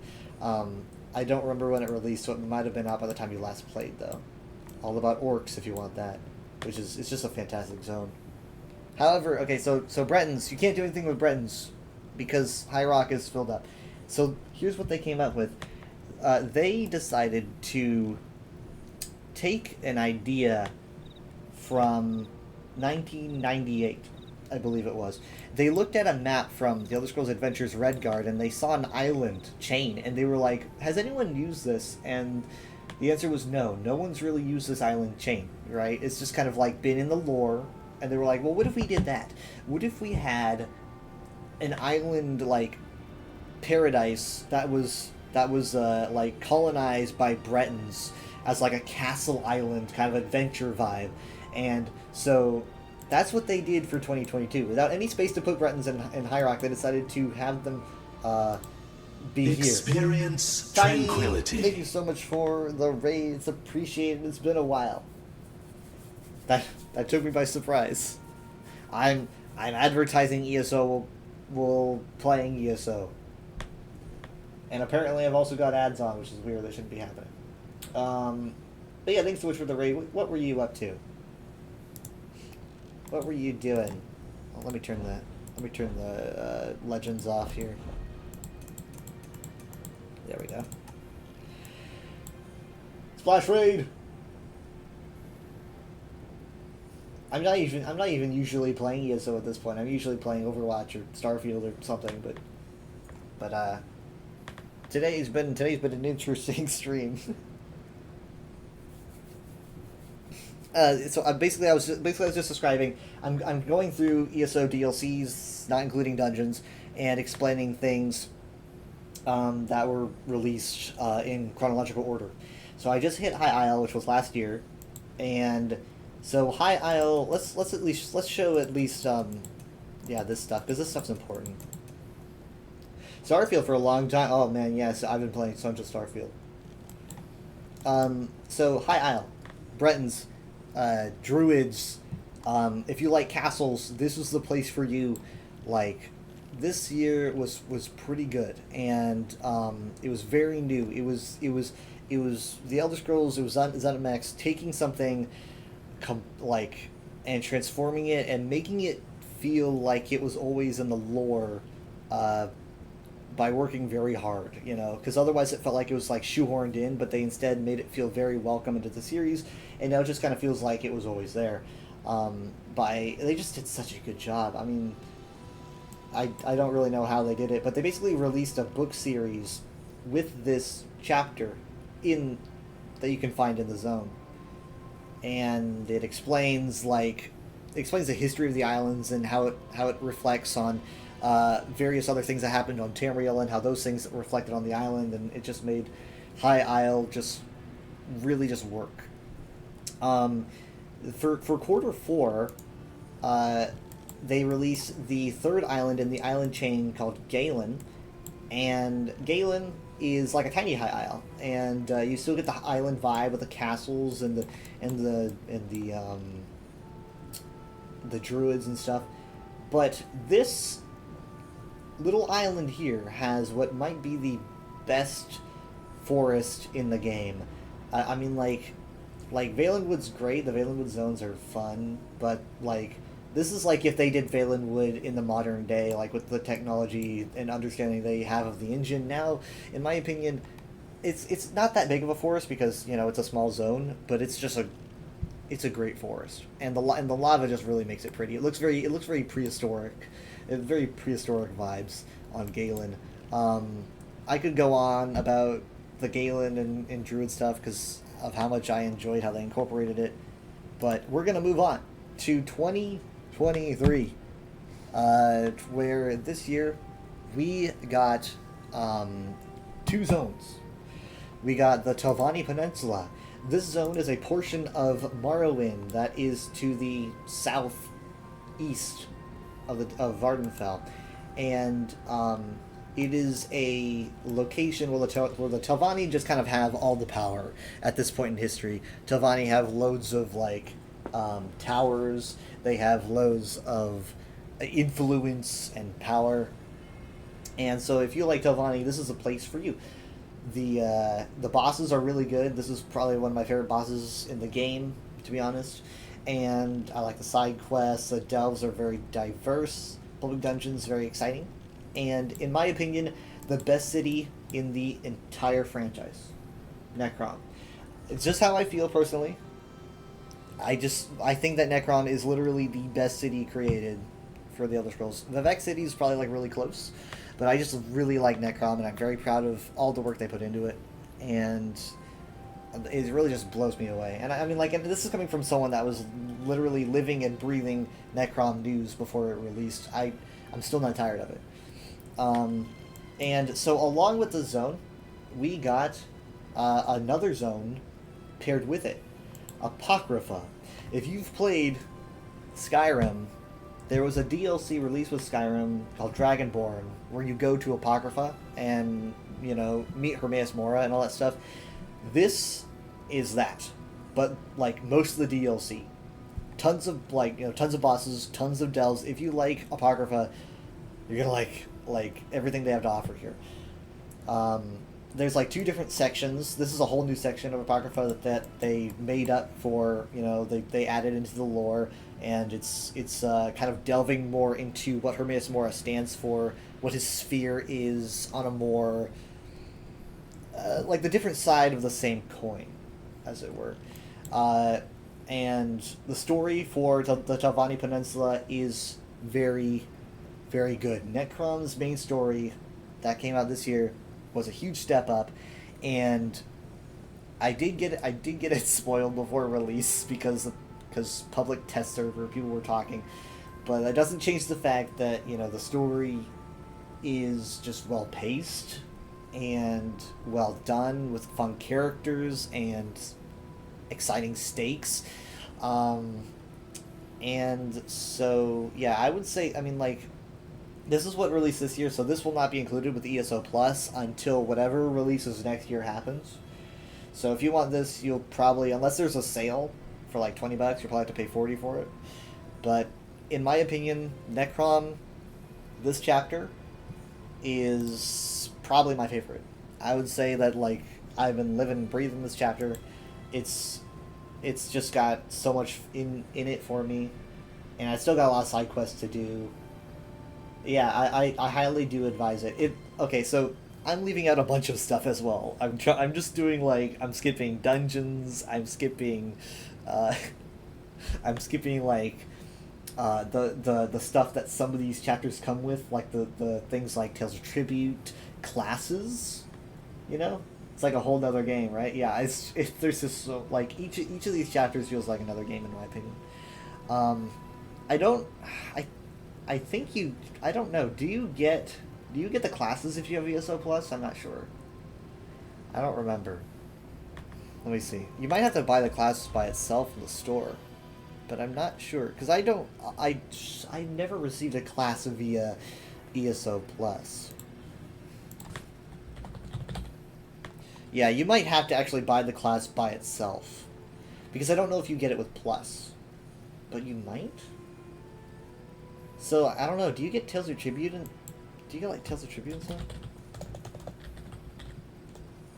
Okay, I think you might. You have to buy the chapters to get the companions. I'm not sure what ESO Plus has limited in terms of, like, getting companions, getting classes. I'm trying to think about it. But if you buy Necrom, like, by itself, like, you pay for it, you will get the new class, which in my opinion is one of the best classes. We've only gotten 2 new classes over the course of the game's release, and this year we got 1. Wait, no, sorry, 3. My bad. Warden, Necromancer, and Arcanist.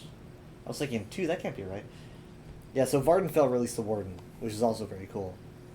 So yeah, lots of stuff. Along with that, all the dungeons. You know, you will not be bored. I've still got a lot of stuff that I haven't even done. I think my voice is giving out.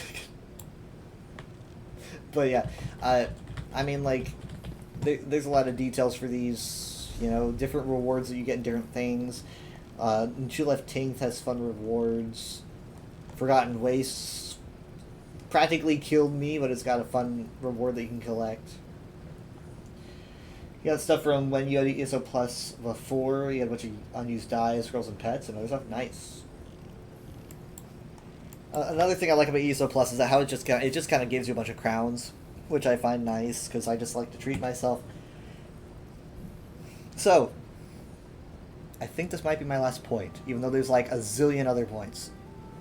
Before I end up like drowning myself in points, I am going to explain another cool thing they added in ESO as of 2020. I think a rare beta pet is it the monkey with a crown.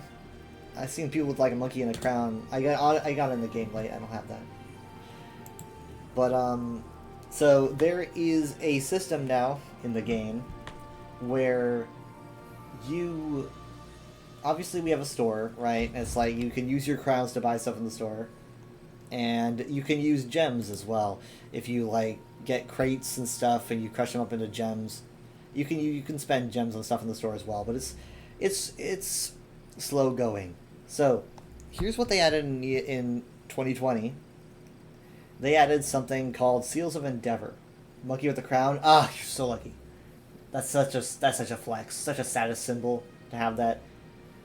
I mean, even if I did get it, even if someone were to like able to hand it to me somehow, I still wouldn't feel great having it because it's like I wasn't here during beta. I wasn't even probably an Elder Scrolls fan during beta, so it probably wouldn't mean much. It would be like a false symbol. So I mean, like, I would prefer it if like I was actually there. The new thing they added was and Seals of Endeavor. If you hear Endeavor, the term endeavor used. It means essentially daily activities. So here's endeavors. Daily activities, you get like 5 different activities. You can do 3 of them. And if you do them, you get little seals of endeavor. If you keep racking these up every day, you can get some pretty cool stuff. Just, I mean, like, the thing that I'm wearing right now, this outfit that I'm wearing, I would, in the era of no endeavors, I would never have this. I got this purely from playing the game. I didn't have to pay a cent to get this cool costume. So basically, it's just like you do these things, and you earn these and stack them up. They've got weeklies and dailies. You do 1 weekly and 3 dailies, and you stack them up and can grab stuff from the store that you think is cool. I mean, right now I've got 4,000, and I just spent a bunch of them already. And so you can get cool things that you see that otherwise you'd only be able to get with, you know, crowns. And so I've been able to get tons of stuff without paying any extra money. Like this cool, wait, no, wrong button. This cool staff style that I have. See this? Didn't pay a cent for it. I think this was either with gems or this was with Endeavor Seals. But, one of those. It might have been with Seals. I don't usually spend my gems. But yeah, so this is a good way to get cool stuff that's like in the store. So just kind of like, it's also it's just a fun thing to do if you get bored. You're like, I'm going to do an endeavor. They're not very hard usually. It's usually stuff like use your ultimate ability 3 times. I was kind of spoiled for choice today. This would have been easy. These 2 were easy. You started doing those on accident. Yeah, see, that's the thing though. Some of them are just so easy you just do them on accident. Some days they can get kind of hard. But for the most part, it's pretty easy. And sometimes there's little cheats that you can use to get them really quick. Like using your ultimate ability 3 times, you can just use overload and turn it off and on, and that'll count. So sometimes there's just things you can do to get it done quickly. I mean, like, there's like, if it wants you to get Atronox, you'll just go to a place that someone might suggest where there's always Atronox. I have certain places I go to. It's like, okay, I gotta kill Atronox, so I always go to, like, the Spellscar and Craglorn. There's always gonna be Atros there. So yeah, reset time for Endeavors is 5 a.m. Central Time. I don't know what that is for you, but for me, it's 5 a.m. It used to be midnight. Thank God they changed it, because I work second shift. I come home at 10, and I don't stream until usually 11:30 or midnight, and it's like, I don't want to have to rush to get my endeavors done. So for me, it's perfect. I literally have time to spare to get my endeavors, and so I'm glad they changed it. I think that was fairly recent. I think that was this year. It's really changed things up for me. It's more accessible. 4 a.m. Eastern? Well, I hope that's a good time for you. They usually don't take very long. Again, as you start doing more and more endeavors, you start maybe learning cheats. You start, well, not really cheats. More like techniques, right? It's like, oh, I'll just go to this place. I'll get it done, like, lickety-split. That'll be quick. Ooh, okay.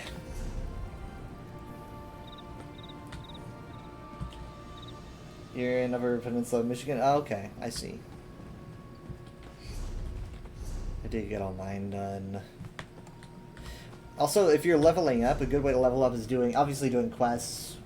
Doing dailies helps. Using those experience scrolls really helps as well. Putting training on your gear helps.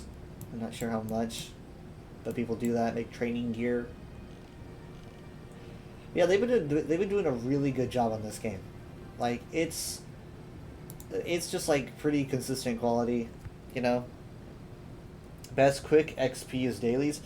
I think, okay, so best quick EXP, if you were to ask me personally, first thing that comes to mind is actually a day. Well, I guess this would count as a daily, but a daily dungeon. So in the dungeon finder, your level might be kind of small, so it'll probably lock out a lot of these. I don't think you could even do DLCs until you're a certain level. But, like, do do a random normal dungeon, and you get a lot of EXP. If you have a scroll going, you can get just tons on top of that. You know, like have a scroll going that boosts your EXP, and do a daily dungeon, and you'll be getting a whole lot. You've been using 2 times legendary scrolls, 2 crown scrolls. Yeah, that kind of stuff will help.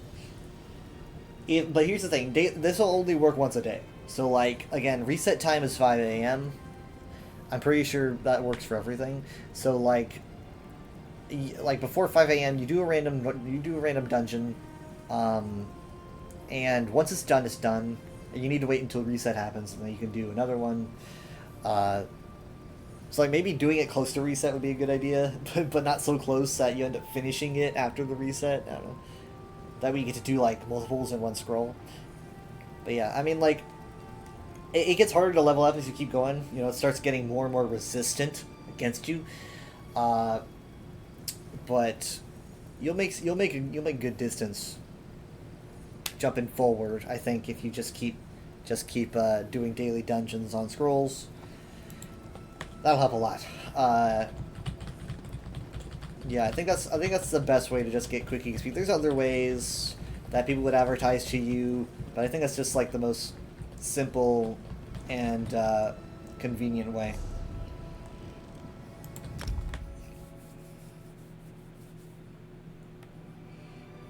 Hi, Tiny. How's Starfield?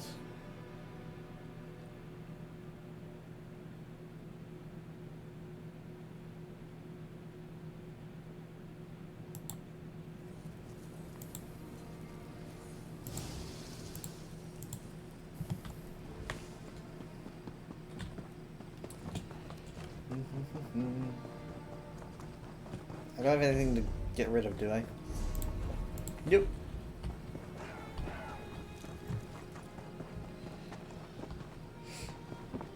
I did have a daily, actually, yeah, you know what, I did have a daily, and I didn't even do it.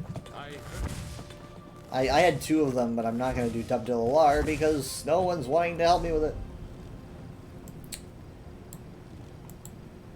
So we will do this one. So you're supposed to hang out with Vex City? Yeah, I like getting on top of, like, that furnace and playing the loot. I've been doing that for years. Ended up being a 24 hours of Starfield. My goodness gracious. You sure didn't miss any sleep. That is a lot of Starfield. I think that probably is as much... That's probably more Starfield than I've played so far. To be honest, I'm probably at like 19 hours, maybe? I'm playing a lot of it off stream, I think, because a lot of it's very like slow going. At least at the beginning. And so, like, I like to take my time and explore and take in the sights. I think, like, on stream, I don't know, I think it bores a lot of people. Because they, I don't know, they don't feel like they're on the planet as much as I do. I'm like, God, I'm on an alien planet. Look at the giant moon in the distance. It looks incredible. I don't know, it might look less good on my 720p stream than it does on my big monitor in person. You're loving it? You're just exploring? There's just so much exploration. You play 6 hours and you came back to ESO. I've been so like, man, there's just so much going on. I'm not like, I don't usually play a lot of games, but like there's been so much fun stuff going on with Overwatch and ESO, and then Baldur's Gate released, and then Starfield released, and it's like, God, there's just so much stuff going on. I have more free time than I used to, because I work 7 hours a day at a job that's like 5 minutes away, so I get home really, really quick. So I have more free time, thankfully, because I can experience all these games. We do Baldur's Gate on the weekends, Friday night, Saturday night, Sunday night, and then I do like ESO, Overwatch, Starfield on the weekdays. I'm probably gonna maybe do some Overwatch when I'm done here, but I haven't quite made my actual full dinner yet, and I kind of want to get to that. You're a Ubisoft creator now too? Wait, what? What's a Ubisoft creator? Is that like a representative? Ah, no, I didn't mean to kill the squid. No.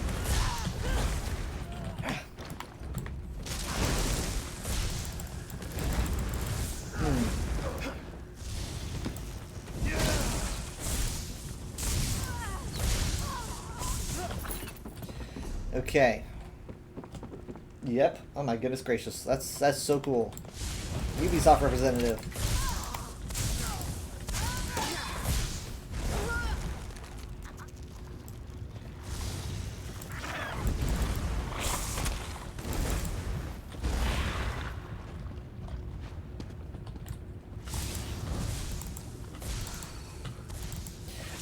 My dream is to become like an ESO content creator. I mean, well, I am, but like, I mean, like the stream team, you know, like somehow entering the ranks of ESO stream team. I applied, I got denied, but I'm gonna keep applying. I don't really think. Here's the thing, though. They want people that have like a lot of viewers, and I don't get a lot of viewers. The most I do is I stream ESO every day, but I'm probably not the only person who streams ESO every day.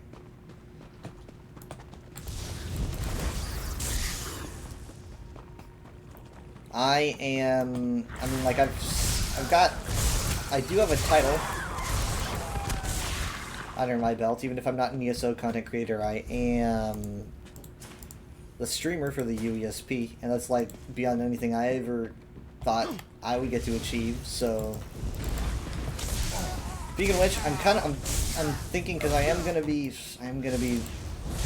busy this weekend, I might try to get a UESP stream in, but I might do one the week after this week instead. We will see.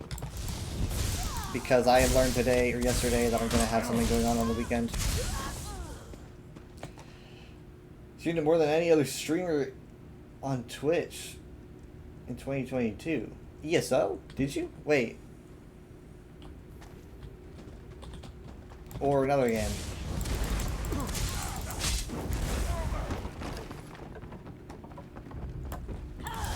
That's crazy. I don't think I stream ESO. Oh, no ESO. I don't think I stream ESO, like, more. I mean, there's people who, like, do, you know, 36-hour streams on ESO. I don't do that. I mean, like, my weekday streams are a few hours. And usually it's only like an hour and a half as ESO. But, oh, hold on, I gotta get this. But I do a lot of it, and I teach a lot of it. And I play on, like, the weekends, like Friday, Saturday, Sunday, I play with my parents. I don't know. I mean, like, Mom and Dad are on vacation, or they're gonna be on vacation for, like, 10 days. They're probably still gonna try to join me. On weekends. Maybe if they get bored, they might also do it during weekdays because it's vacation. I don't know if Dad's doing any work on vacation, so they might play late, but who knows. That'd probably be a rare occurrence. Meg told you were way over the second closest.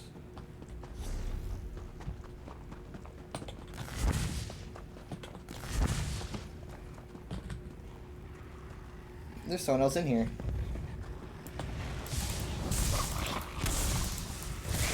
I'm taking this to help you guys. This is important, and yet I'm also destroying you. Alright, let's go. We have one more thing to get on the way out.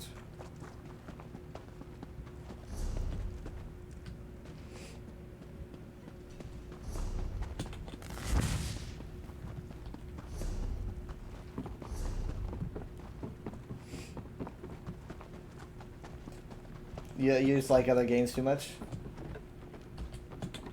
I mean, like, people complain that I don't spread out my interests enough. It's like, you're always playing the same things. Mostly my family. Well, not Mom and Dad. Mostly my brother. It's pretty much just my brother. He's like, why don't you try to play something else? I mean, well, I'm playing Baldur's Gate now. I'm playing Starfield. I'm enjoying those. Is there any serious players that don't buy ESO Plus? Um,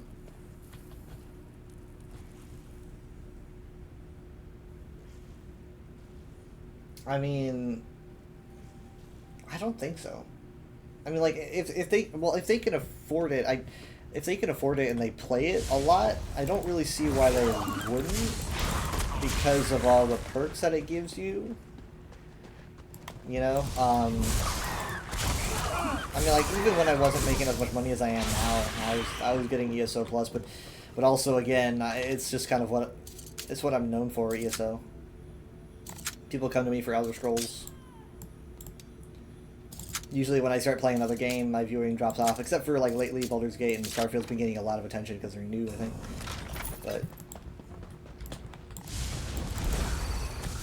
But it's my favorite game. ESO is my favorite game.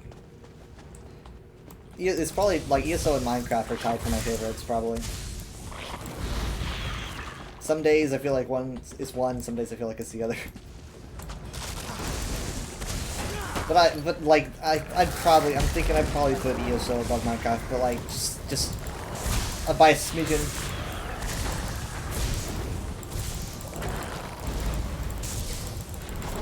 Forth the crack, the Tunnel King.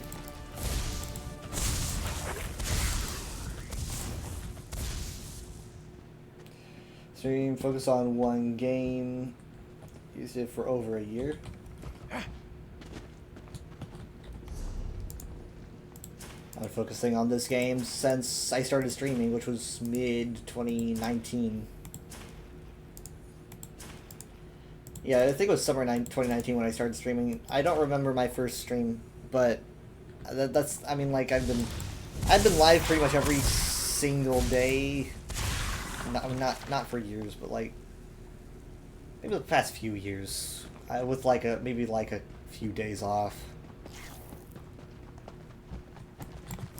He just came out of nowhere. My last day off streaming was the end of January. It was like the 2 last days of January, I think. But I am going to be going on vacation at the end of September, so I will be gone, and no, I didn't die. I'm literally trying to think of ways that I can advertise that I'm going to be going, because my reach isn't very big in terms of, like, people who watch me people who watch me usually aren't also watching my Twitter. So it's like, if I say it on Twitter, it's going to be probably a different audience than who sees it on Twitch. So it's like, how do I tell people I'm going to be on vacation without them just going like, what happened to it? I don't know. I just like changed my username to on vacation. Try to take one day a week. Well, I mean, like, some days some weeks I stream 8 times a week because I do the UESP stream on top of my own stream. Ow, that was my toe. Put it on the calendar on your team. I literally years and years and I still haven't put up a calendar nor a schedule because those things have changed. My schedule's changed in terms of time, not in terms of days, though. When I was working retail, it was a nightmare, you know? It was like I could, like, I'll get like maybe 4 days off in a row because retail's just like that. It's like, I'm gonna be live, apparently, because I've got days off. And then, yeah, I just prefer consistency. So I really haven't put up a calendar or nothing. Are there any no developers that play? Like developers of the game or developers of other games that play ESO? I don't really know many developers of other games. But I do know, the ESO devs are very, very close to their game. I've watched them stream the game. I've watched them, like, they play it at cons and stuff, and yeah, so they do like to play their own game a lot. I've watched streams of the devs playing with people before. You might even be able to find a couple of their channels. Let's see, okay, so I got to come back here, and I got to return it to her, and not to the Hall of Justice.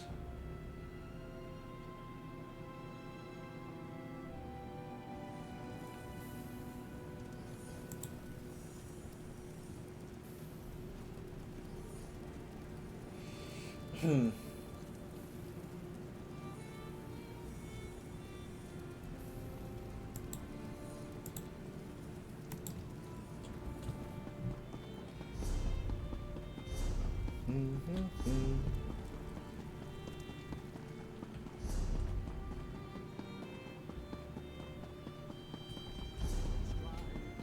I gotta just find where she is. I'm pretty sure she's like... Pretty sure she's at the top level. Yeah. And to the left? I think so. Yes.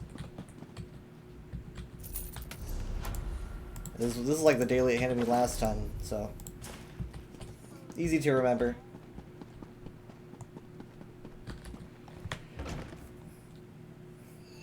I might have to do Overwatch tomorrow instead because I did 3 hours, Sophia. So, and I've gotta make dinner and other stuffs. But this has been fantastic. Today I got something in the mail that I got to unbox. Now that was pretty early on the stream. I didn't have a lot of people there. But I got to unbox something that I got, and it is this. It's the Amulet of Kings. That's right.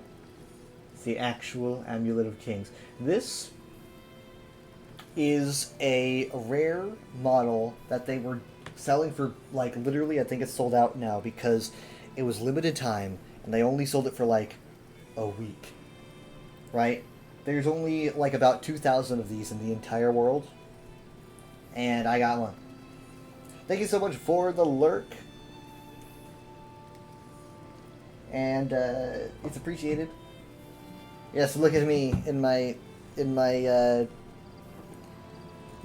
my whole glory. I'm definitely more handsome when I do the full face cam and not the little window, that's for sure. But yeah, this thing is so rare that I'm pretty sure it's entirely sold out now at this point. I could be wrong. Might want to check the Bethesda store. But yeah, I mean, like, it's so shiny, it comes in a nice box. I do look kingly. I look emperorly. The cute cloud's covered it up. It's covering it up. But yeah, I mean, like, just the quality of it. It's so shiny. It looks shinier in real life than it does on screen. You know. So this is the Amulet of Kings. So this is what the Emperor, Cyrodiil wears. You know. I went through the whole lore of it. I did it earlier in the stream. You can watch the VOD. I went a ways. But yeah. So I mean, this is exciting. This is literally like probably the most important Elder Scrolls thing that I own, and it's on my neck. It was hard to get it on my neck though, to be honest, because I had to get it connected in the back.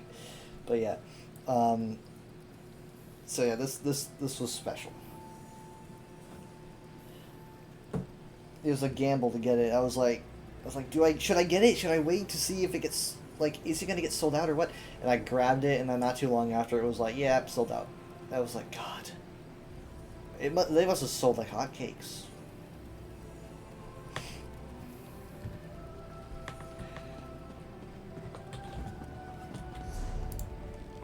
Oh, I gotta put my legend back on.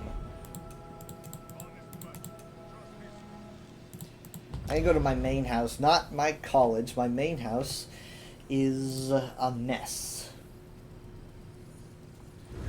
My main house is filled with a bunch of random cultural artifacts because I think they look cool. But it's a house that I've had, like, ever since I first bought a house. This is, like, the first house that I probably ever purchased.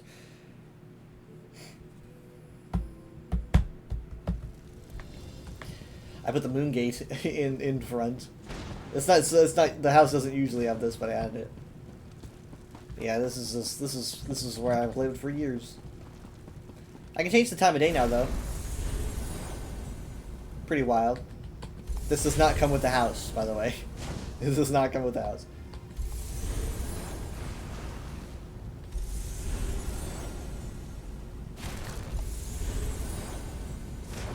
I want to make it like... Come on. That looks good. Look at my stained glass, by the way. It looks fantastic up there.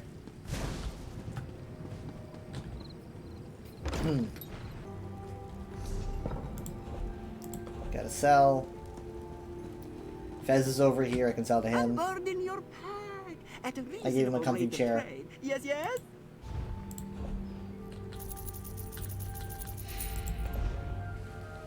Okay.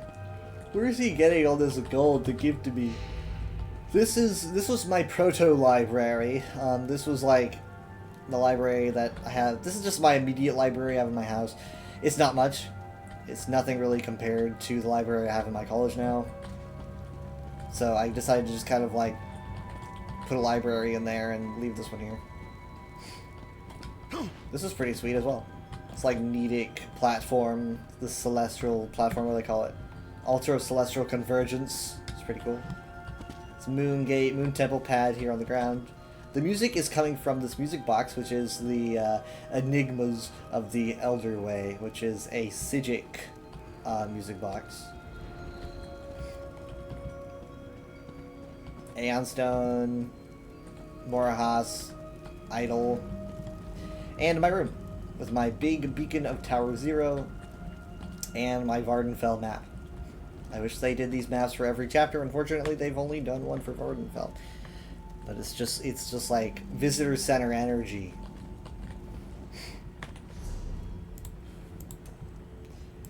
Alright, so if anyone wants to know my stream times, I'm usually live like at 11:30 or closer to midnight Central Time, and that's during the weekdays.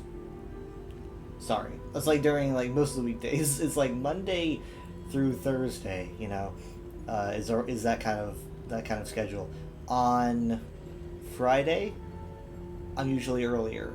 I'm like 10:30 at the latest, maybe. Saturday is a 9 p.m. Central, and Sunday is 7 p.m. Central.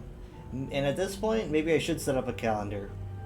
I probably should, because it's been this way for a while, and it just seems to make the most sense. I mean, it allows me to get a nap, you know. It allows me to still kind of hang out with people, then get a stream done. It allows a lot of free time. However, if I do a unofficial Elder Scrolls Pages stream, which is what I mean by when I say UESP stream, if I do that, that will be on the UESP Twitch, which is literally just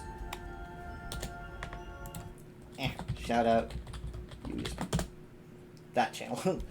If I go live on there, it's usually on Saturdays at like 4 p.m. Central Time to like 6 usually. I do various things, be it like ESO, maybe Oblivion, something like that. I just kind of like to change things up on occasion. I didn't do one last week because I did one the week before. I'm usually live every other week these days. So, yeah. So that is what I do. Usually my weekday streams are a few hours. It's like I do ESO for an hour and a half, and then something like Overwatch or Starfield for the rest of it. But I got kind of carried away today, so it's a little bit different. If you do like this content, feel free to follow. I've also got to find someone to raid really quick. Hold on. Oh, no. Let's see.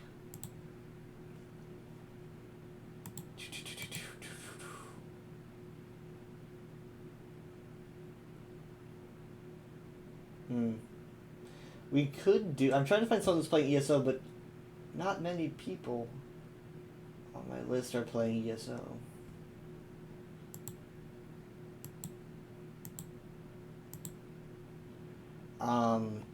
Let's see.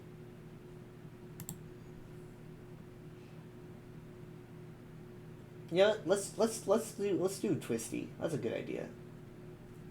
Cause he is doing ESO.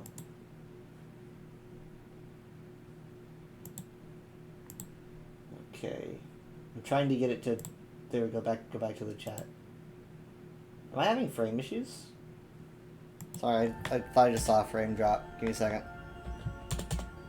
I don't want any frame drops.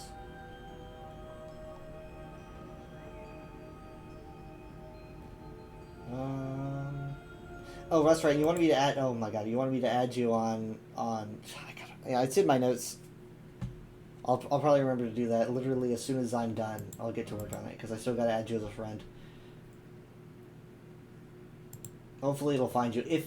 If on the chance it does not find you for some reason, because sometimes it does that, where I'm trying to add, like, I type in DJ SkiJ and it doesn't add you, despite the fact that I have your @ and I have your character name.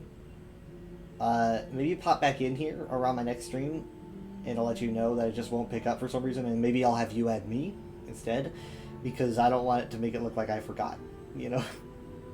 I'm not usually that kind of guy. I don't usually forget that kind of stuff. Because I've got notes. I'm very forgetful unless I have notes. So, yeah. Alright, thank you guys so much for watching. I will see you next time, and I'm probably going to be posting pictures of my Chim El Arabal in my Amulet of Kings on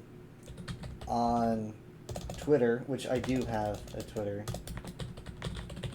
if you guys want to follow. I post lore stuff and various ESO related things, ESO news. Sometimes if I find something like breaking news, but most of the time it's like memes. It's like jokes I make about ESO or whatnot, lore based memes, or observations. I like to post lore theories. I did that. I did one on Friday. Okay. I'm probably not going to do it every Friday, or that'll be too much stress on me, but I do like doing it on Friday. I'll see you guys next time. We're going to Twisty for the raid, because he's doing some ESO. We'll find out what he's doing. It says Nightblade Shenanigans Dungeons. Old school Nightblade. He knows a lot about sets and stuff. If you want to know about sets and inner workings of this game, ask Twisty. That is, I just can't believe I just thought of that. He knows a lot about how that kind of stuff works in this game. So he might be able to direct you to a good medium stamina set that you're looking for. Bye.